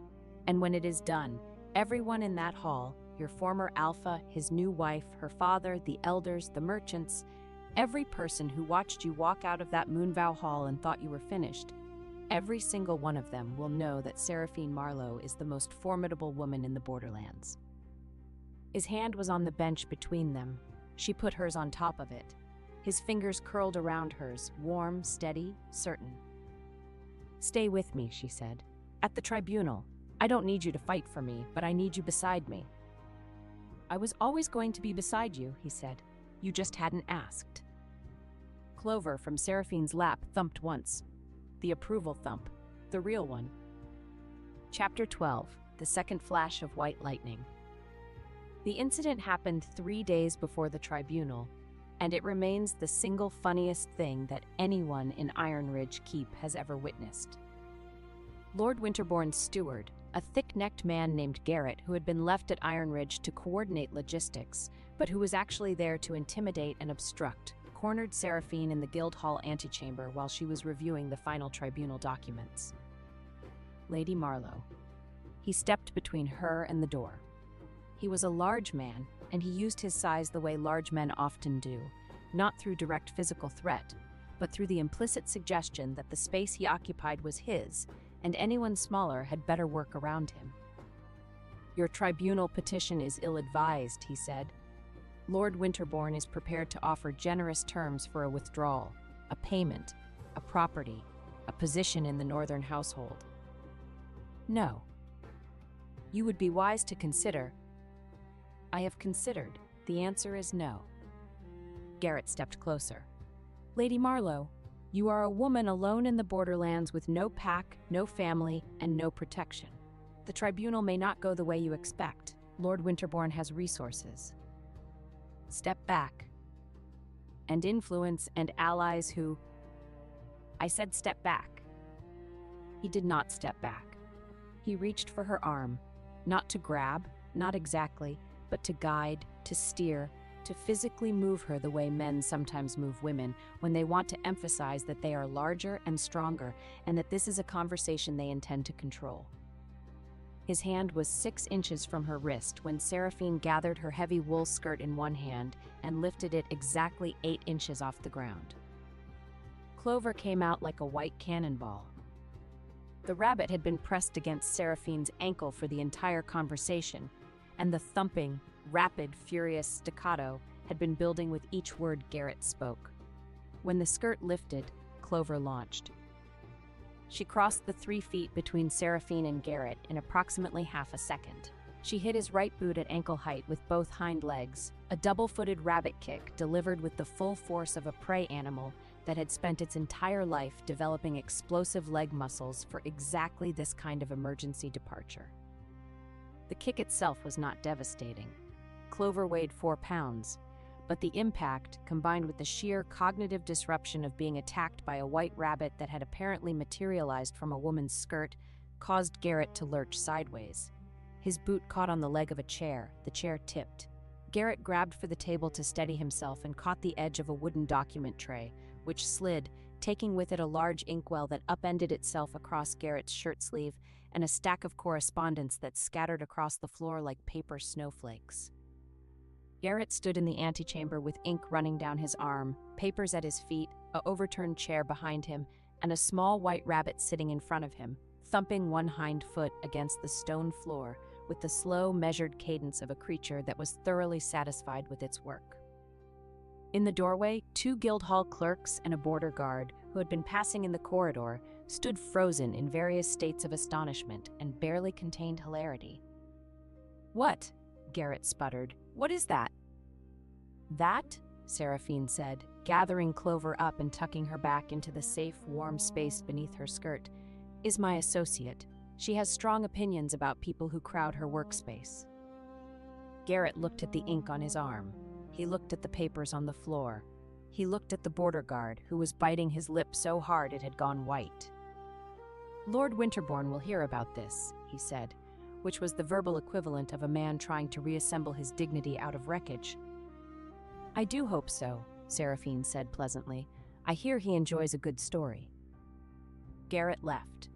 The border guard waited until he was out of earshot, then doubled over laughing. The story was all over the keep by sundown, and by the following morning, the kitchen staff were leaving extra cabbage leaves outside Seraphine's door. Chapter 13. The Night Before the Tribunal. The night before the tribunal, Seraphine could not sleep. She stood at the window of her tower room and looked out at the border river, silver in the moonlight, and thought about everything she was about to do.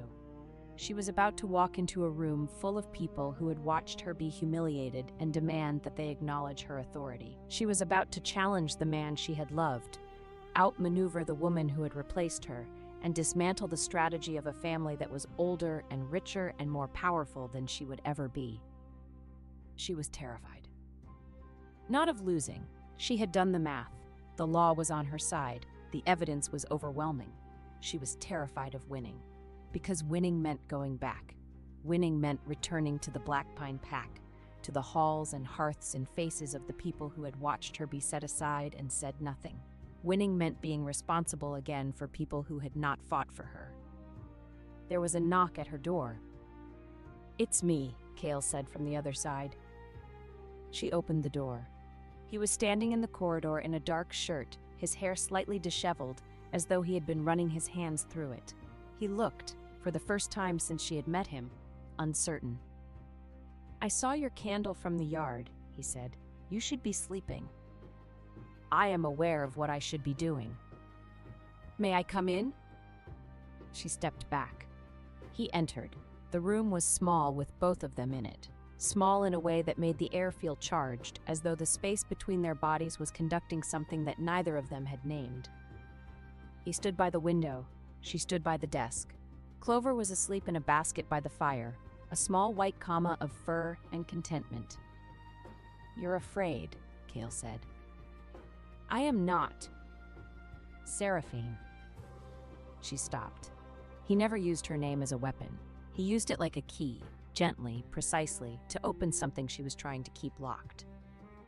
"I'm afraid of going back," she said. "I'm afraid of being needed by people who didn't need me enough to keep me." "They needed you. They just didn't know it until you were gone." "That's the same thing as not needing me." "No, it's not." He crossed the room. Not quickly, slowly, deliberately, giving her every opportunity to step back, to refuse the closing distance. She did not step back. It's the difference between a man who doesn't know what air is and a man who doesn't breathe. One is ignorant. The other is dead. He stopped in front of her. Close. Very close. Close enough that she could feel the warmth radiating off his body. Close enough that his breath stirred the loose strands of her golden hair. "Your pack is suffocating without you," he said. "You are the air. You have always been the air. And tomorrow you are going to walk into that hall and remind every person in it what it feels like to breathe." She looked up at him. He was looking down at her with such focus, such intensity, such barely contained want that the air between them felt like it was burning. "And after the tribunal," she asked, "if I go back to the Black Pine Pack, if I take stewardship, I'll be there and you'll be here. I'll be wherever you need me to be." "That's not an answer." "It's the only answer I have." His hand came up slowly, and his fingers brushed her jaw. A touch so light it was barely there, so careful it was almost reverent. "I will not make demands of you, Seraphine. Not tonight, not ever. You have had enough of men who demand things." "What if I want you to demand something?" The question fell between them like a lit match. Cale's blue eyes darkened. His fingers, still against her jaw, trembled.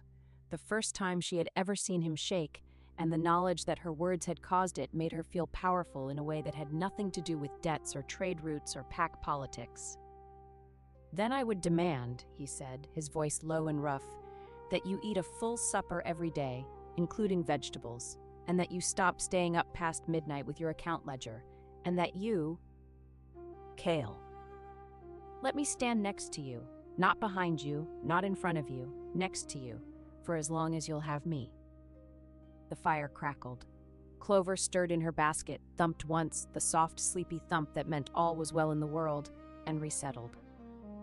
Seraphine lifted her hand and placed it flat against Cale's chest. His heartbeat was rapid beneath her palm, rapid, strong, and completely at odds with his controlled exterior. He was as terrified as she was, she realized. He was the border wolf king, commander of armies and master of trade routes, and he was standing in a tower room with his heart hammering because a golden-haired woman with a rabbit and a ledger had put her hand on his chest. "Next to me," she said. "Yes. Starting tomorrow. Starting now. Starting always. Starting every day from now until the borderlands crumble into the sea." She almost laughed. That was romantic. "I told you, deeply unromantic man. The most unromantic declaration I have ever received. I can do worse. Would you like to hear my opinions on grain tariffs?" She did laugh then, a real, full laugh that lit up her face and made the room warmer, and his hand slid from her jaw into her hair, gentle and reverent and shaking, and she leaned into his touch, and they stood there in the candlelight with the moonlit river outside the window and the sleeping rabbit by the fire, and an entire future balanced on the edge of tomorrow. Chapter 14. The Tribunal. The tribunal was held in the great hall of the Black Pine Pack's ancestral keep, a vast, cold, stone-vaulted room with pillars carved like pine trees, and a dais at the far end where the Alpha's chair sat under a banner of silver and black. Everyone was there. Roderick Blackpine sat in the Alpha's chair, and he looked terrible. Not in appearance, he was still devastatingly handsome because genetics are not subject to political consequences, but in demeanor. He was thin. His gray eyes were shadowed. His hands, resting on the arms of the chair, were not steady. He looked like a man who had not slept well in weeks, which was accurate because he had spent the last week discovering the full scope of the Winterborn acquisition and understanding, with mounting horror, that he had voluntarily married his pack into a trap. Alara Winterborn sat beside him in the Luna's chair, and she looked composed. Her auburn hair was immaculate. Her gown was immaculate. Her expression was immaculate. She was, to all appearances, a picture of confident authority. But Seraphine, who had spent 6 years reading people's faces across negotiation tables, saw the tension in Alara's jaw and the way her fingers were locked together in her lap. Not folded, locked, the way people hold themselves together when they are afraid of what will happen if they let go. Lord Winterborn sat in the honored guest's chair, flanked by his steward Garrett, whose sleeve still had a faint ink stain, and a lawyer whose expression suggested he had been promised an easy victory and was beginning to suspect he had been lied to. The 7 elders of the Black Pine Pack sat along one wall. Elder Marin, the oldest, caught Seraphine's eye as she entered the hall and gave her a nod so small it could have been a twitch. But it was not a twitch. The Merchant Guild representatives sat along the other wall. The Heartwood Carriers Guild Master, the River Merchants Factor, the Salt Road Commissioner, the Herb Women's spokeswoman. They had come because Seraphine had asked them to come, and because every one of them owed their best contracts to a golden-haired woman who actually read invoices. Brenna sat with the merchants, her gray hair pulled back, her arms crossed, her face set in the expression of a woman who had driven 40 wagons of grain through mountain passes in winter weather and was frankly looking forward to watching the bureaucrats try to match that. Marta sat beside Brenna, clutching a ledger of grain inventories and looking like she might vomit, but also like she might punch someone, and she had not yet decided which. Osric the historian sat in his designated corner with his leather case and his quilt coat and his 73 years of institutional memory, looking like a man who had been waiting for this day for a very long time. And Cale Ashbourne sat at the side of the hall, in a chair that had been placed slightly apart from the others, not on the dais, not with the merchants, not with the elders, but in a position that gave him a clear line of sight to Seraphine and, not coincidentally, to every door in the room. He was wearing his border commander's coat, and his expression was the kind of calm that comes from absolute certainty about what he would do if anyone in this room made a wrong move. Seraphine entered last. She walked through the great doors of the hall in a gown of deep gold wool, not black pine colors, not Winterborn colors, but her own, with her golden hair loose over her shoulders and her account ledger in her hand and Clover invisible under the heavy folds of her skirt. She walked down the center of the hall, past the elders, past the merchants, past Roderick and Alara and Lord Winterborn, and she stopped at the foot of the dais. She did not look at Roderick, she looked at the elders. "I am Seraphine Marlowe," she said, and her voice carried the way voices carry in stone halls, clean, clear, and impossible to ignore. I am a member of the Black Pine Pack by formal bond, which has never been legally dissolved. I am here to invoke the Stewardship Clause of the Black Pine Pack Charter, Chapter 7, Article 3, on the grounds that the current Alpha's governance has endangered the Pack's survival through debt, famine, and the imminent loss of sovereign territory. The hall erupted. Not literally, no one screamed or threw furniture, but the quality of the silence changed. It went from attentive to electric. Every elder leaned forward. Every merchant straightened. Lord Winterbourne's lawyer began writing furiously. Roderick gripped the arms of his chair. "You have no standing," Lord Winterbourne began. "I have full standing." Seraphine opened her ledger. "Osric, please confirm for the tribunal that Alpha Blackpine never completed the formal severance of my bond or my membership." Osric stood, opened his leather case, and held up the blank severance document. The severance was prepared on the night of the moon vow ceremony. It was never signed by Alpha Blackpine. It was never sealed by the pack historian. Under the charter, Lady Marlowe remains a full member of the Blackpine Pack.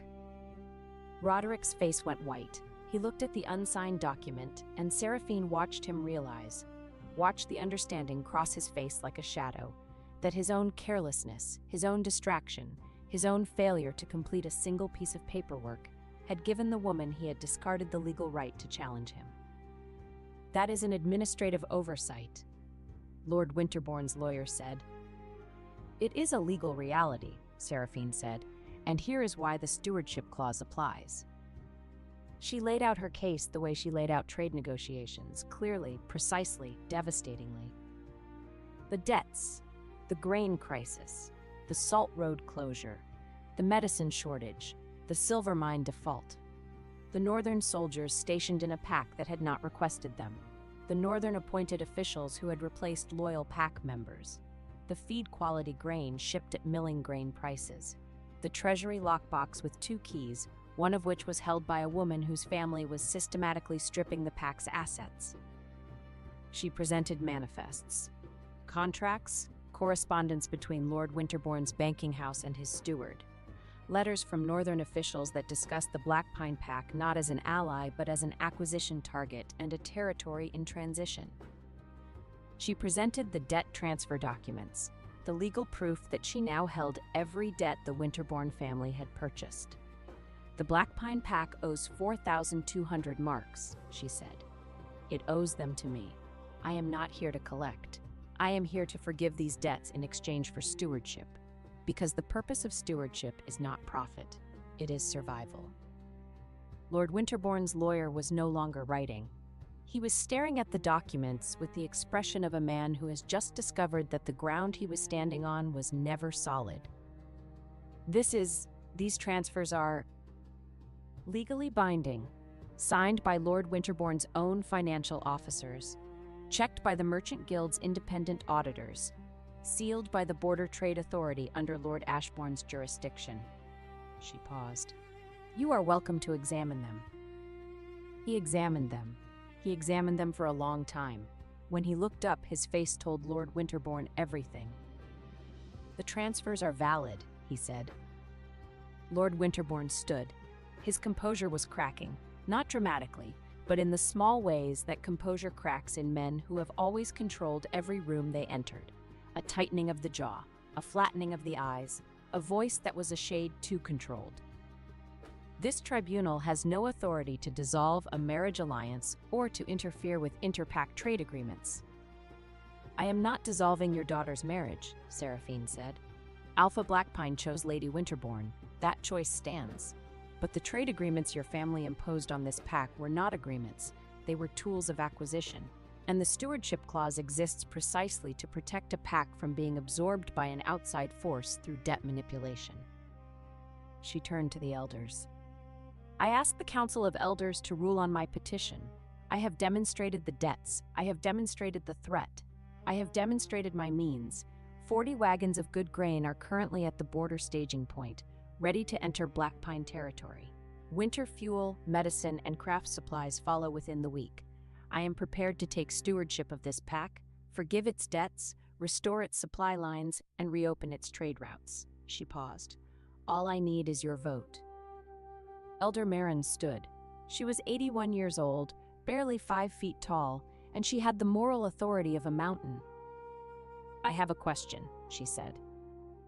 "Yes, Elder." "If we grant stewardship, what happens to Alpha Blackpine?" Seraphine looked at Roderick. He was staring at her. His gray eyes were bright with something that might have been tears, or might have been the reflection of the firelight, or might have been the terrible, luminous clarity of a man who was seeing for the first time the full shape of what he had lost. "Alpha Blackpine retains his membership in the pack," Seraphine said. "He retains his home.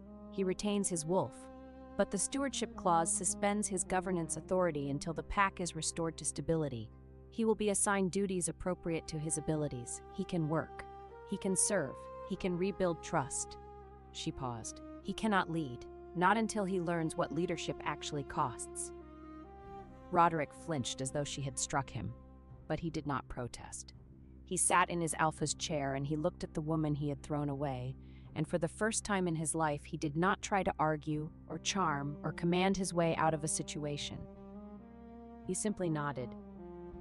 "And the Winterborn family's involvement?" Elder Marin asked. "The Winterborn family's debts are forgiven. Their trade contracts are voided. Their soldiers leave Blackpine territory by sunrise. Their appointed officials are replaced by the original pack members who were dismissed." Seraphine looked at Lord Winterborn. "Your family entered this pack through a marriage. You may maintain the marriage, but the acquisition is over.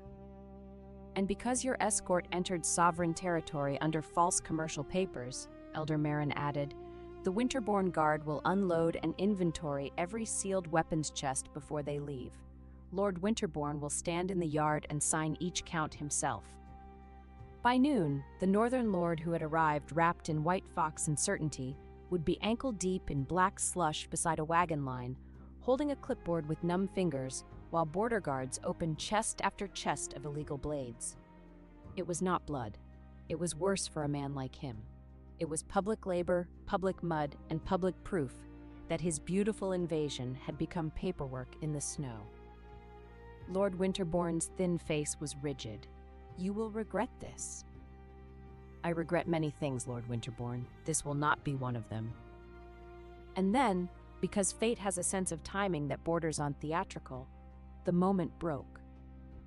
Roderick, in one last reflexive assertion of the authority he was losing, stood from his chair and let his Alpha presence roll through the hall.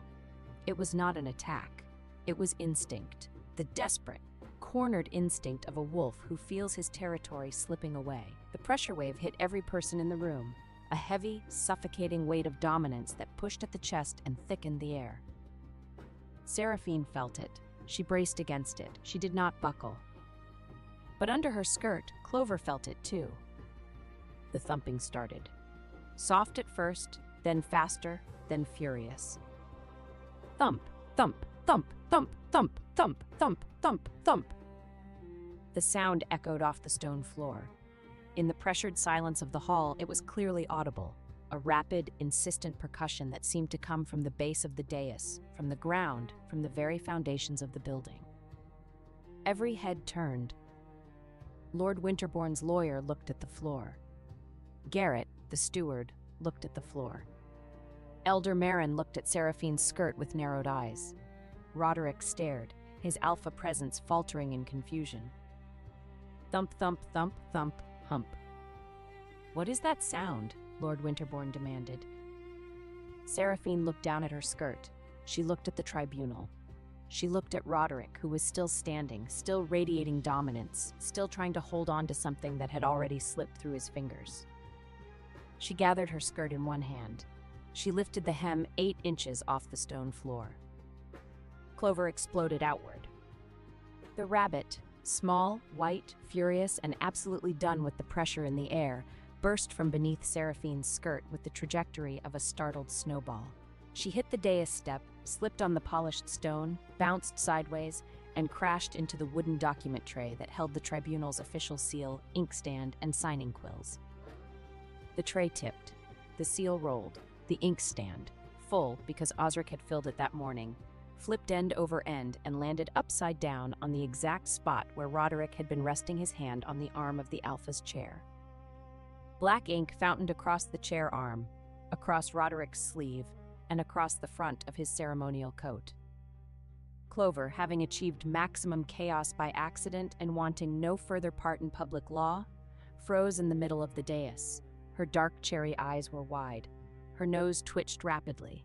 Her small white body trembled with the offended dignity of a rabbit that had found the entire room too loud, too tense, and too alpha.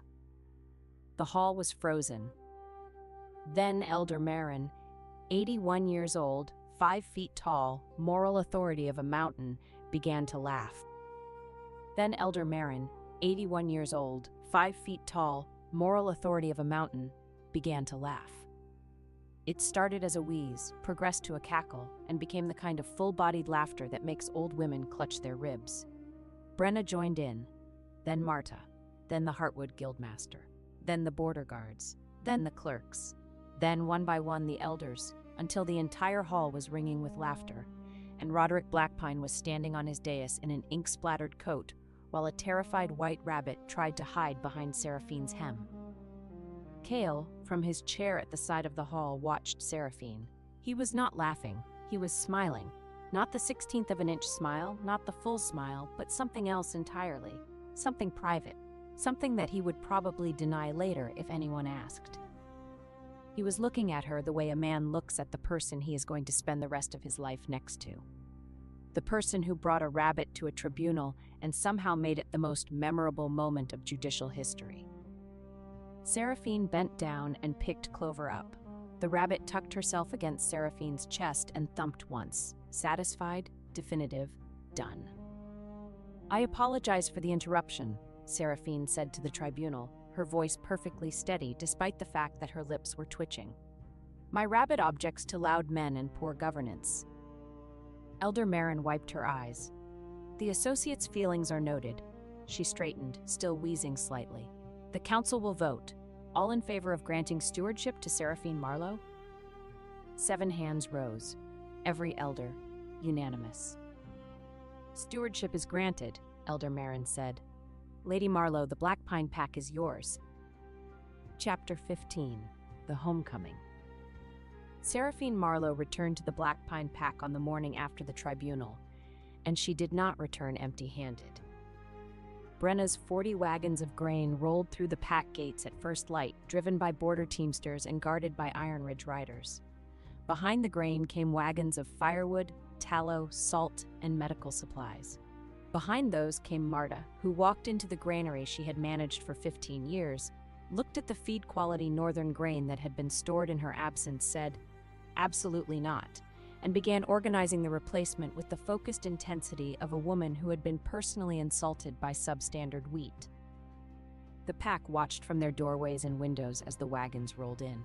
They watched in silence at first, the wary, uncertain silence of people who have been let down too many times to trust easily. Then an old woman in the baker's row stepped out of her house, looked at the grain wagon, looked at Seraphine, and said, "Is that milling grain?" "Yes." "Good quality?" "I inspected it personally." "River Valley or mountain?" "River Valley, this year's harvest, dry stored in the port warehouses since October."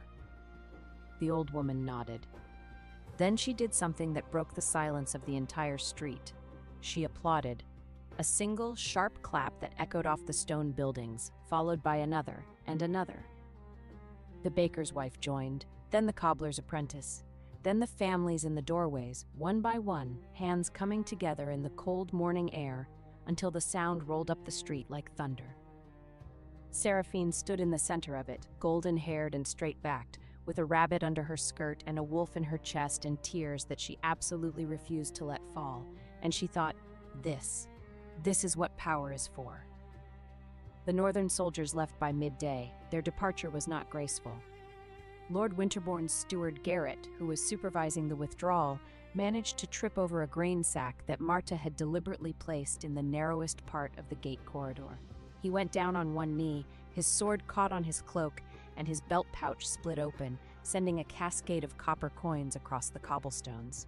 3 children, who had been watching the departure with the frank, unfiltered delight that children take in watching adults look foolish, scrambled to collect the coins and presented them back to Garrett with angelic smiles. "Thank you for visiting," the eldest child said. She was 7 years old and had clearly been coached. "Please don't come back." Garrett turned crimson, retrieved his coins, and left without further incident. Lord Winterbourne himself departed on horseback, his lawyer beside him, his thin face set in an expression that promised retribution. Seraphine watched him go from the parapet of the keep wall. "He'll be back," she said. "Eventually," Cale agreed. He was standing beside her, always beside her now, as naturally as breathing. But not soon. His leverage is gone, his debts are forgiven, his soldiers are withdrawn. The most he can do is complain to other northern families that a woman with a rabbit outmaneuvered him, and I don't think his pride will allow that. "And Alara?" They both looked down into the courtyard, where Alara Winterbourne was standing alone. She had not left with her father. She was standing by the well in the center of the courtyard, her auburn hair escaping its careful coil for the first time since Seraphine had known her, her midnight blue gown creased and travel-stained, her hands at her sides. She looked, stripped of her composure and her family's backing, very young. Seraphine went down to the courtyard.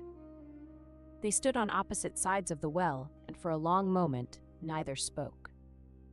"Your father is gone," Seraphine said. "Yes."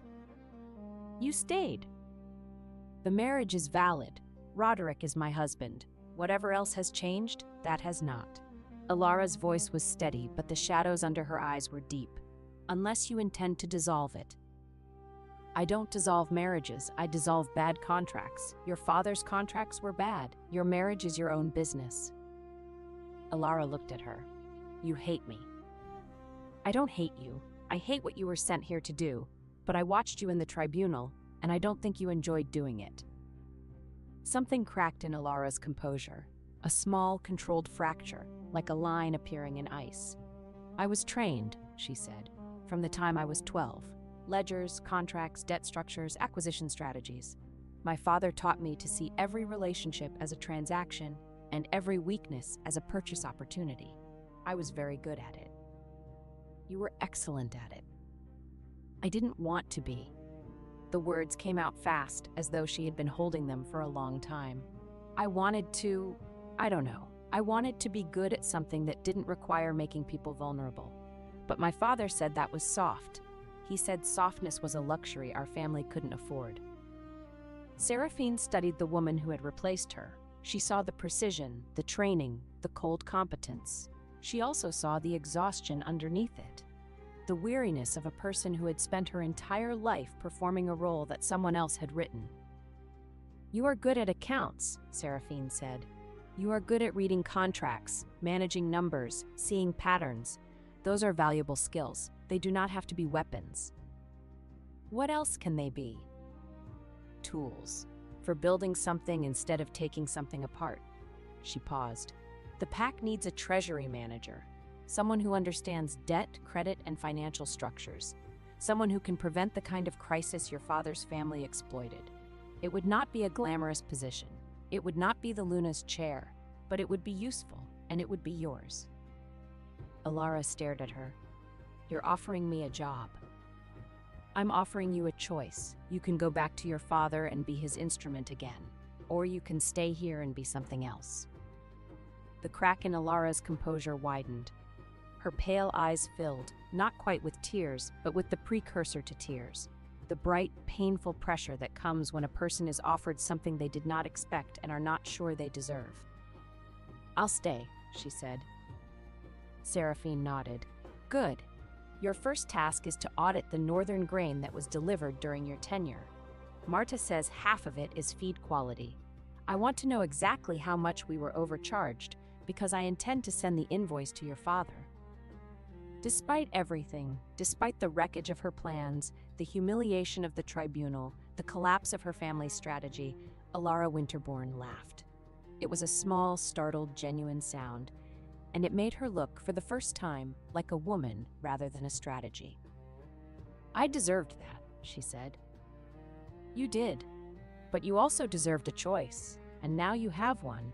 Seraphine extended her hand. "Welcome to the Black Pine Pack, Lady Winterbourne, the real one." Alara took her hand. Chapter 16. The Reckoning of the Alpha. Roderick Blackpine's punishment was not dramatic. There was no public flogging, no chains, no exile. Seraphine had always understood better than Roderick himself, that the most devastating thing you could do to a proud man was not to hurt him, but to make him useful. He was assigned duties, humble ones. He carried grain sacks from the wagons to the granary, heavy, dirty, back-breaking work that he had never done in his life because he was an alpha. And alphas gave orders about grain sacks rather than carrying them. He repaired the eastern border cottage, the one with the leaking roof, the one he had tried to banish Seraphine to, under the supervision of the pack's carpenter, who was a woman named Dag who had once arm-wrestled a bear and who took visible pleasure in correcting Roderick's shoddy roof work. "That nail is crooked," Dag said. "It's functional." "It's crooked.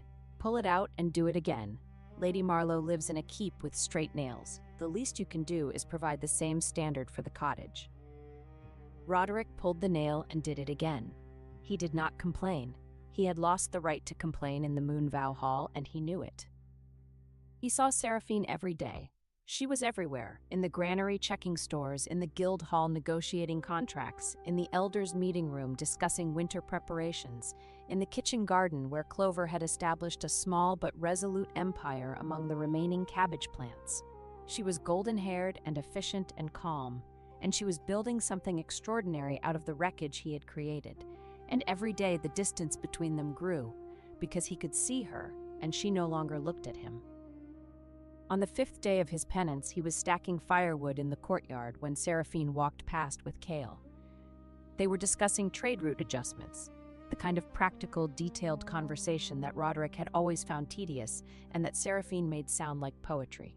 Kale was listening to her the way Roderick had never listened, with full attention, genuine interest, and the quiet, absolute focus of a man who understood that the woman beside him was extraordinary and who had no intention of taking that for granted. Seraphine said something about Salt Road tariff structures, and Kale said something back that made her laugh, a real laugh, bright and warm, the laugh that Roderick had not heard in years because he had stopped making her laugh long before he stopped being her mate.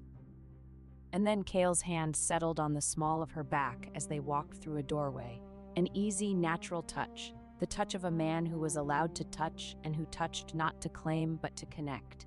And Seraphine leaned into it, just slightly, just for a moment, a movement so small that no one but Roderick would have noticed. But Roderick noticed.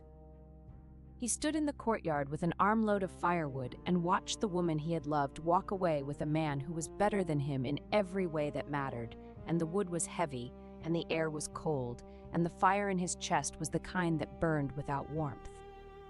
He had loved her. He had loved her, and he had been afraid of her strength. And he had chosen a woman who came wrapped in the illusion of softness and the reality of steel. And now the woman he had loved was laughing in another man's keep and leaning into another man's hand and building an empire out of the rubble of his mistakes. He put the firewood down. He drove the nails straight. He did not complain. It was, Seraphine noted with a detachment that was mostly genuine, a start. Chapter 17. The Moonbound Queen. The coronation, if it could be called a coronation, technically it was a confirmation of stewardship, but everyone, including the person who drafted the official documents, understood that it was a coronation, took place on the winter solstice in the Moonvow Hall where everything had begun. The hall looked different. Seraphine had not changed the architecture. The stone pillars still rose like pine trees. The moonstone dais still gleamed at the far end. But the hall was warm because the firewood supply was restored. It was bright because new candles filled every bracket. It was full because the pack had come. Every family, every elder, every child, every person who had watched Seraphine walk out of this hall 6 weeks ago with her spine straight and her future unknown. They had come to watch her walk back in. The merchants were there, the Heartwood Guildmaster, the River Factor, the Salt Road Commissioner, all of them people who had done business with Seraphine for years and who had come to see her formally recognized. Brenna was there, wearing a new coat and the trade license that Seraphine had promised her, looking like a woman who had driven 40 wagons through a mountain pass and would do it again tomorrow if asked. Marta was there, standing near the granary delegation, clutching a grain manifest that showed the stores at full capacity for the first time in 3 months.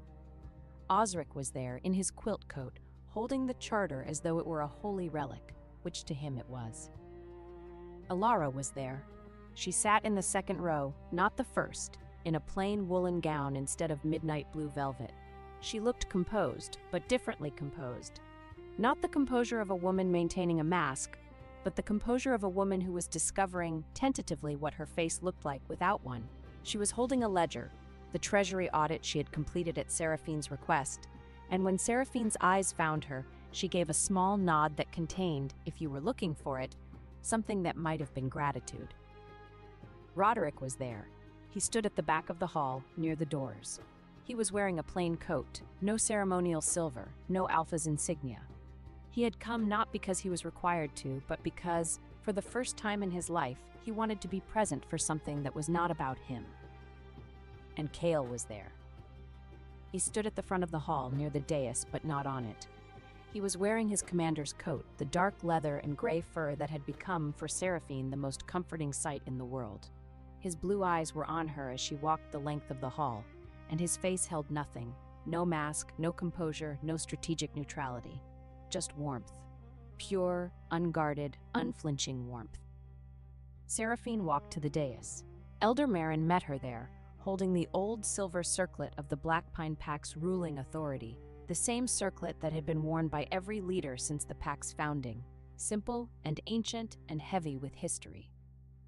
"Seraphine Marlowe," Elder Marin said, and her old voice carried to every corner of the hall. "You left this pack with nothing but your ledger, your savings, and your word. You returned with grain for our granary, medicine for our sick, fuel for our fires, and hope for our future.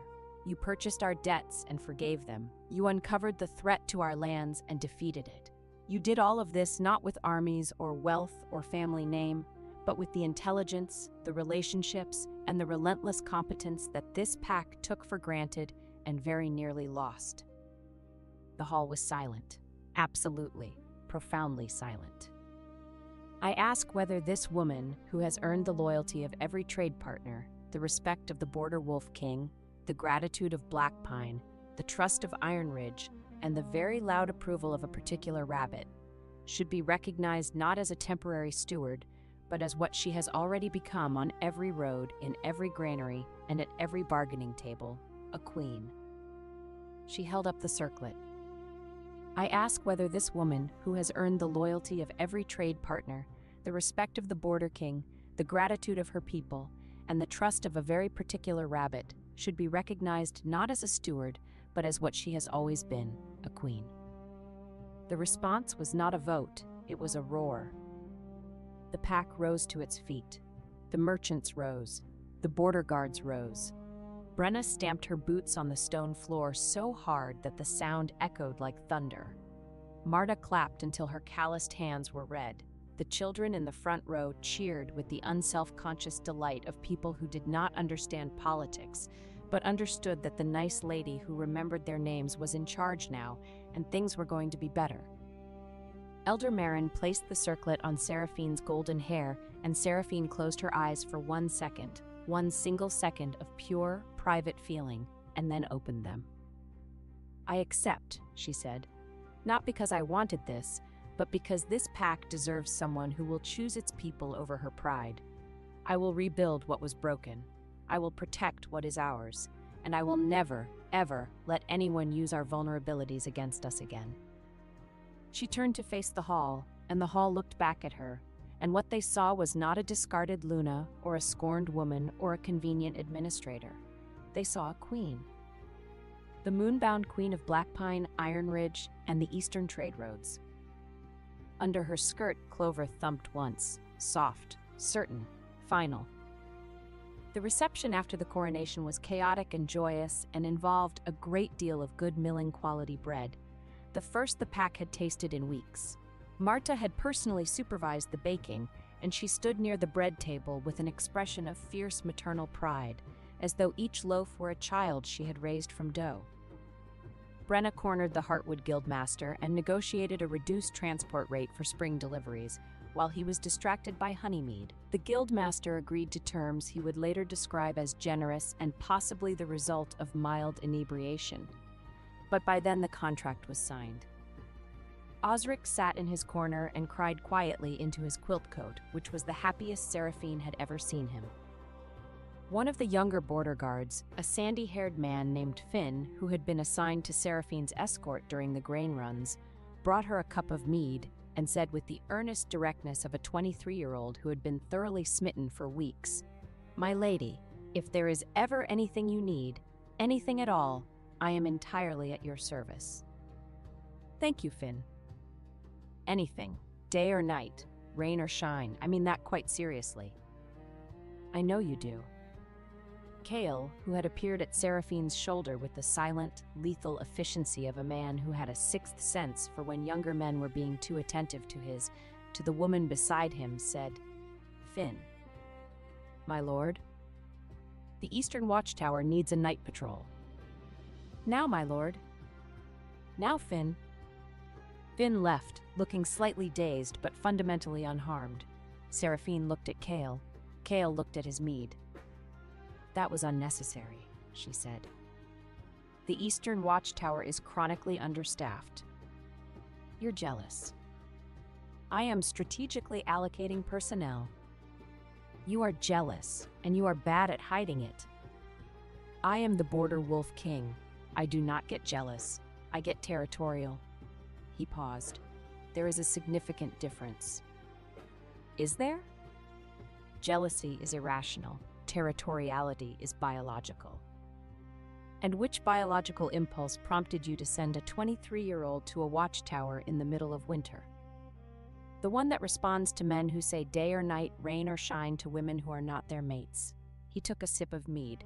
"I can recall him if you found his attention flattering."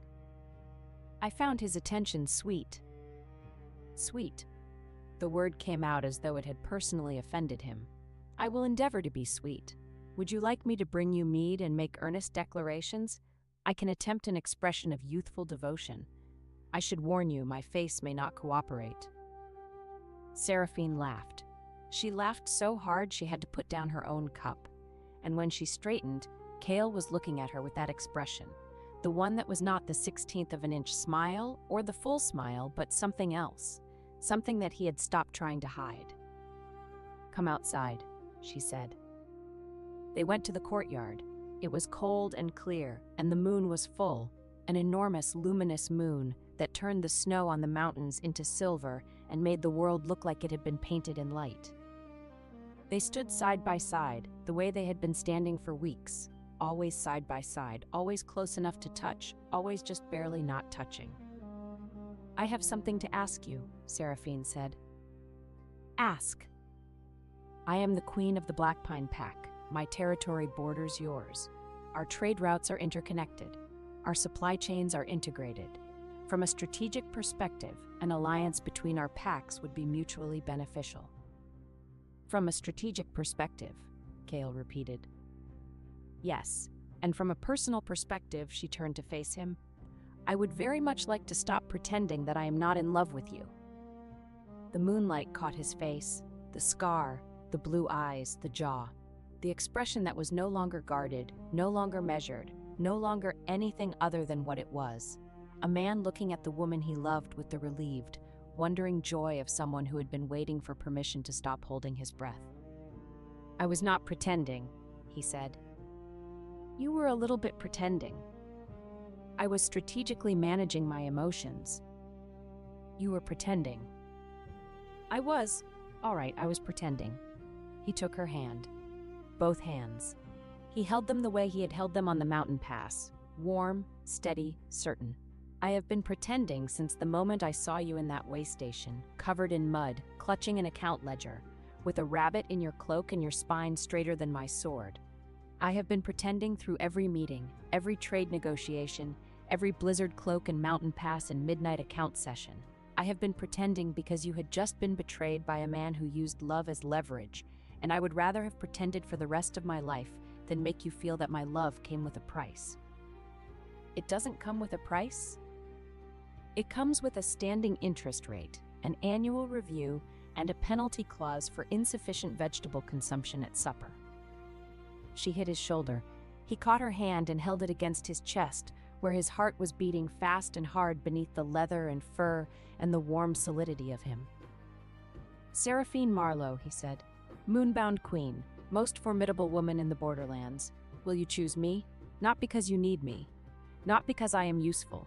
Not because my territory borders yours or my trade routes complement yours. But because I am the man who walked into a blizzard without a cloak to find you, and I would do it again every night for the rest of my life, and I would like the opportunity to also argue about supper. You are the most unromantic man I have ever met. You have mentioned this. I love you." "I know. Your rabbit told me." She kissed him. Or he kissed her. It was difficult to determine who moved first because they had been moving toward each other since the way station, since the blizzard, since the moment their eyes met across a common room full of soldiers, and neither of them had looked away. The moonlight was on them, the snow was on the mountains, the wind was cold, and his arms were warm, and somewhere inside Iron Ridge Keep, a white rabbit thumped once in her basket by the fire and went to sleep. Epilogue: The New Road. Spring came to the borderlands the way spring always comes, slowly, reluctantly, one snowdrop at a time. The Black Pine Pack survived the winter. Not just survived, thrived. The grain lasted, the medicine held, the firewood kept every hearth burning. The Salt Road reopened under new terms that Seraphine negotiated personally, with better rates and fairer access for the border merchants. The silver mine wagons resumed their monthly runs,